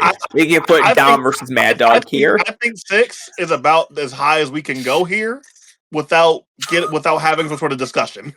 Yeah, like I mean that match is fun, capital F, but like it's not top 5. Come on, guys. And what's everything we have left? I would probably put it number 1. Yeah, there we go. Now we're talking. It sounds to me like maybe number 6 is either Mad Dog Guarini or Higuchi Aoki, right? I would choose Mad Dog Guarini of the two. I don't think anybody said that. People are saying that is what I'm hearing. I said Mad Dog. It's crazy because I said QT Marshall and Paul Walter Hauser. Yeah, me and Quentin said Didn't QT. hear that. Didn't hear that at all. Do we do a quick vote? No, it's 2-2-2, is it not? I think this is the 3v3. Wait, who else wants Paul You Walter Hauser? Wait, but what is the premise that we are voting upon? Like, I think we're doing Guarini Mad Dog versus QT PWH. This right? is to be number 6. Higuchi Aoki. Those are your 3 options. Yeah, what should be number 6? You leave Higuchi Aoki alone. Yeah, let's just do the 2 for right now. What do you think should be good number 6? Everyone go around. I vote Dom Mad Dog. Dom Mad Dog. That's 3. I vote that Dragon Gate match. Well, that wasn't one of the choices. Wait, hold up. I'll go with the Dragon Gate match. God damn it. Okay, all right. Look, I feel I okay, unfortunately okay, can't endorse that. okay. We're going in circles gonna- now. We got. Okay, so the only matches that haven't been said yet are Mystical MJF and Moxley Fletcher. Well, to be fair, I said cut Mystico MJF. Yeah, you're wrong as fuck. Yeah, that was a dumb thing to say. So Mystical MJF and Mox Fletcher, it feels like are like out of this conversation right now. Yeah, I agree. Okay, all right. Then we're just basically trying to figure out those four. Man, Okay. I don't see. I mean, again, I've seen all these matches. I don't see any way for QT and Paul to go higher than any of the matches we have left. Okay, look, I think QT and Paul is extremely is extremely fun. Yes. It is like it is like it damn near should be like Hoot of the Year instead of Match of the Year. But like it really is like so fun and so well It executed that transcends like the Hoot. yeah, but like this Yeah. this really is like a glorified Hoot, which is not an insult at all. But like I feel like that's about where it caps off at, and to me that should be like at number 6. Well, to me, it should have been at number 10, but yeah. Yes, but like again, if we're good, that's Yeah. what I feel like 6 is about as far as we can go here. Support putting it at number 10 and bumping everything else up a spot. I would No. also. Okay, let's just stick with 6. I'm fine with 6. That's my ideal, is putting it at 10 and moving everything else up a spot. All right, 6 it is. We were so 6 close it to the is. top 5, Paul. I'm so sorry. We were so close. We let him down. We were so close. That's okay. He's winning Wrestler of the Year anyway, so you know, Yeah, True. he's That fine. is true. All right, now we can talk about putting Mystico MJF. Feels like that's where No. we're at. No, it feels like it's What? either No, Higuchi no. Aoki or Dom Mad Dog. Okay, hold on. Let me tell you guys now. Out of what's remaining, that is my number 1. So Because it is number 1. It's the match of the year. yeah. Out of what's remaining, that is number 1. I think it's in the 50s or 60s for me personally. Jesus. Again, okay. you're out of your fucking mind. That actually, I think that boosts the case for the match. I think the Mad Dog match is probably next. Yeah. I disagree, but it's gonna be what it is. So let's... I don't want DPW getting too much praise. Sure. That's a good point. Sure. I'm I still get the throwing rationale. fucking dirt on that grave. All right. That fared 4. better than I anticipated it being at 5. 4 is based off of the conversations being had. It has to be either the Dragon Gate or the DDT match. This should be the Dragon Gate match. It should be the Gate. Dragon Gate match. Dragon Gate. Let's get Higuchi Aoki out of here. You know, I think we're cannot- all in agreement there. I That's what I was cannot hearing. support Dragon Gate. Shinya Aoki and Kazusada Iguchi is fucking Aoki. He works bigger than his size, better than anybody in wrestling, and it's not even because he like is so like mean and nasty. It's like you buy into his execution so goddamn well, and he somehow pulls the shtick off, facing Kazusada Higuchi, who eventually just like, hey, I'm just so much bigger and fucking stronger than you that I'm gonna put my hand over your face and you're just gonna die. Yeah, I'm literally gonna Like- crush your skull. Like that match fucking rocks. No, it is the Dragon Gate match is next. Would anyone consider Moxley Fletcher at number 4? I like Mox Fletcher more than everything that's not Mystical MJF. I just want to keep Dragon Gate down. Sure. But at the, All right. you're raising up AEW if you do that. I I mean, know, but I mean, I kind of went into this with the expectation that, like, despite all of my best efforts, AEW was going to float to the top somehow. I mean, we somehow got 2 GCW matches on this list, so I mean, fucking tried. deservedly so. it evens out. Oh man. I mean, okay. So it definitely sounds like 3 is Higuchi Aoki, correct? Yeah. And then Yeah. Moxley Fletcher 2, Mystic MJF 1. We all agree. Yeah. Then Yes. Mystico No, MJF whoa. 2 and Moxley Fletcher 1. No, Yeah. it's Mystical MJF. No, I can't. Look. Here's the thing. Here's the thing. I'm not even the biggest Mystico guy. I feel like a lot of like the recent Mystico love over the last couple of years, I felt like he's been really fucking samey.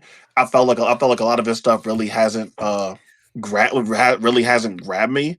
I'm not the Mystico guy, and obviously no one here is the MJF guy. But somehow with what they do there in that particular situation in that particular spot, like what they accomplish, how it feels, even lifting things, and like we get like a fucking blood exception in Arena Mexico, and like it feels like the biggest, most interesting, most eventful, big time Lucha de Apuestas match that we've gotten from CMLL, at least in my opinion, since the Atlantis matches back to back versus Ultimo Guerrero and versus La Sombra. That is how special I think what they went out there and did is. And it was with two guys that I really don't ever think operate on that level in the first place. To me, that is outside of what was my match of the year and got cut. I thought this was by far the most interesting and the most over-exceeding match of the year. MJF has no business being in a match this good, but he's fucking awesome here at what he's asked to do. And Mystico has always been a really good bleeding technico, but he works CMLL. He doesn't get to do that shit very often. But when he was doing that in Liga Elite, when he does that in some of his other random indie shots, Mystico is awesome when he gets to bleed. I thought that this was a match made in heaven, and I would have never thought Mystico and MJF would have ever been that good. But I think it genuinely is. I did not think I would ever give an MJF match my like 5-star stamp, but it is that special. It like having cut so many of like big matches from big shows, like Mercedes versus Tony versus or like Moxley versus Hangman, or I know it wasn't one of their big shows, but Goto versus Saber ended up being an event. Like Mystico MJF is the best big, like great match on a big show. Like it really. I'm already put to the list, by the way. While we were talking, Sam already put Moxley versus Fletcher at number 1. Yeah, and we're about to fix that. Yeah.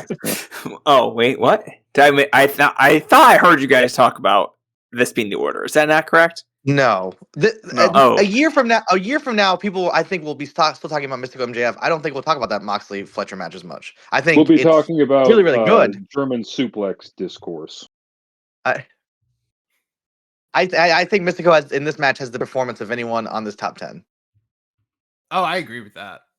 I do agree. I mean, I think for all the reasons that Quentin and Chris have laid out, and just the sheer fact that they bled like pigs in Arena Mexico is such a unique situation that it must be rewarded just for having happened.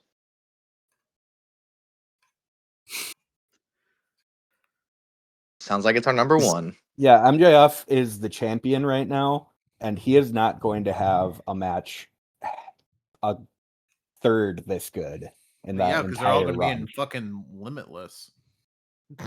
Oh yeah, no. You don't think Alec Price is on the level of Mystico? Yeah, what about Alec Marcus Price, a Mathers? guy who looks like a junkie falling asleep on a subway train? And wrestles like one too.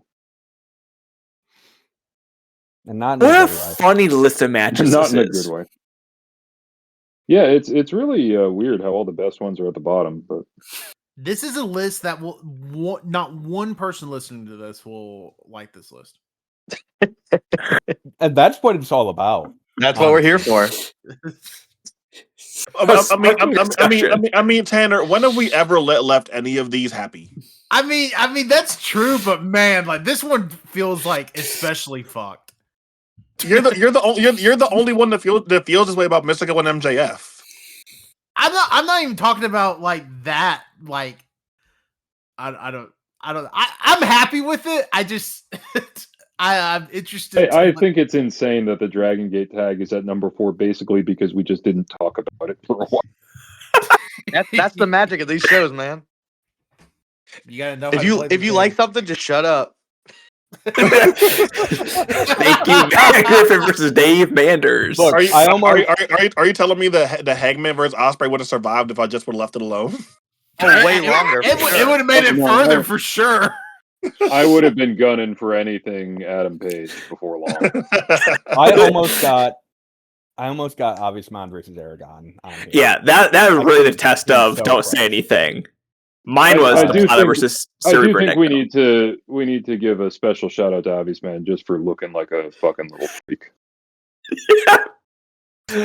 Oh man, looking like two pumpkins stacked on top of each other. All right, He Match looks like of- someone who Howard Stern would pay to be weird on the radio. yeah. Oh, all right. Here's your top 10 for match of the year. At number 10, Sabu versus Joey Janela. The Kratom ending. GCW April Say 18th. how that's pronounced.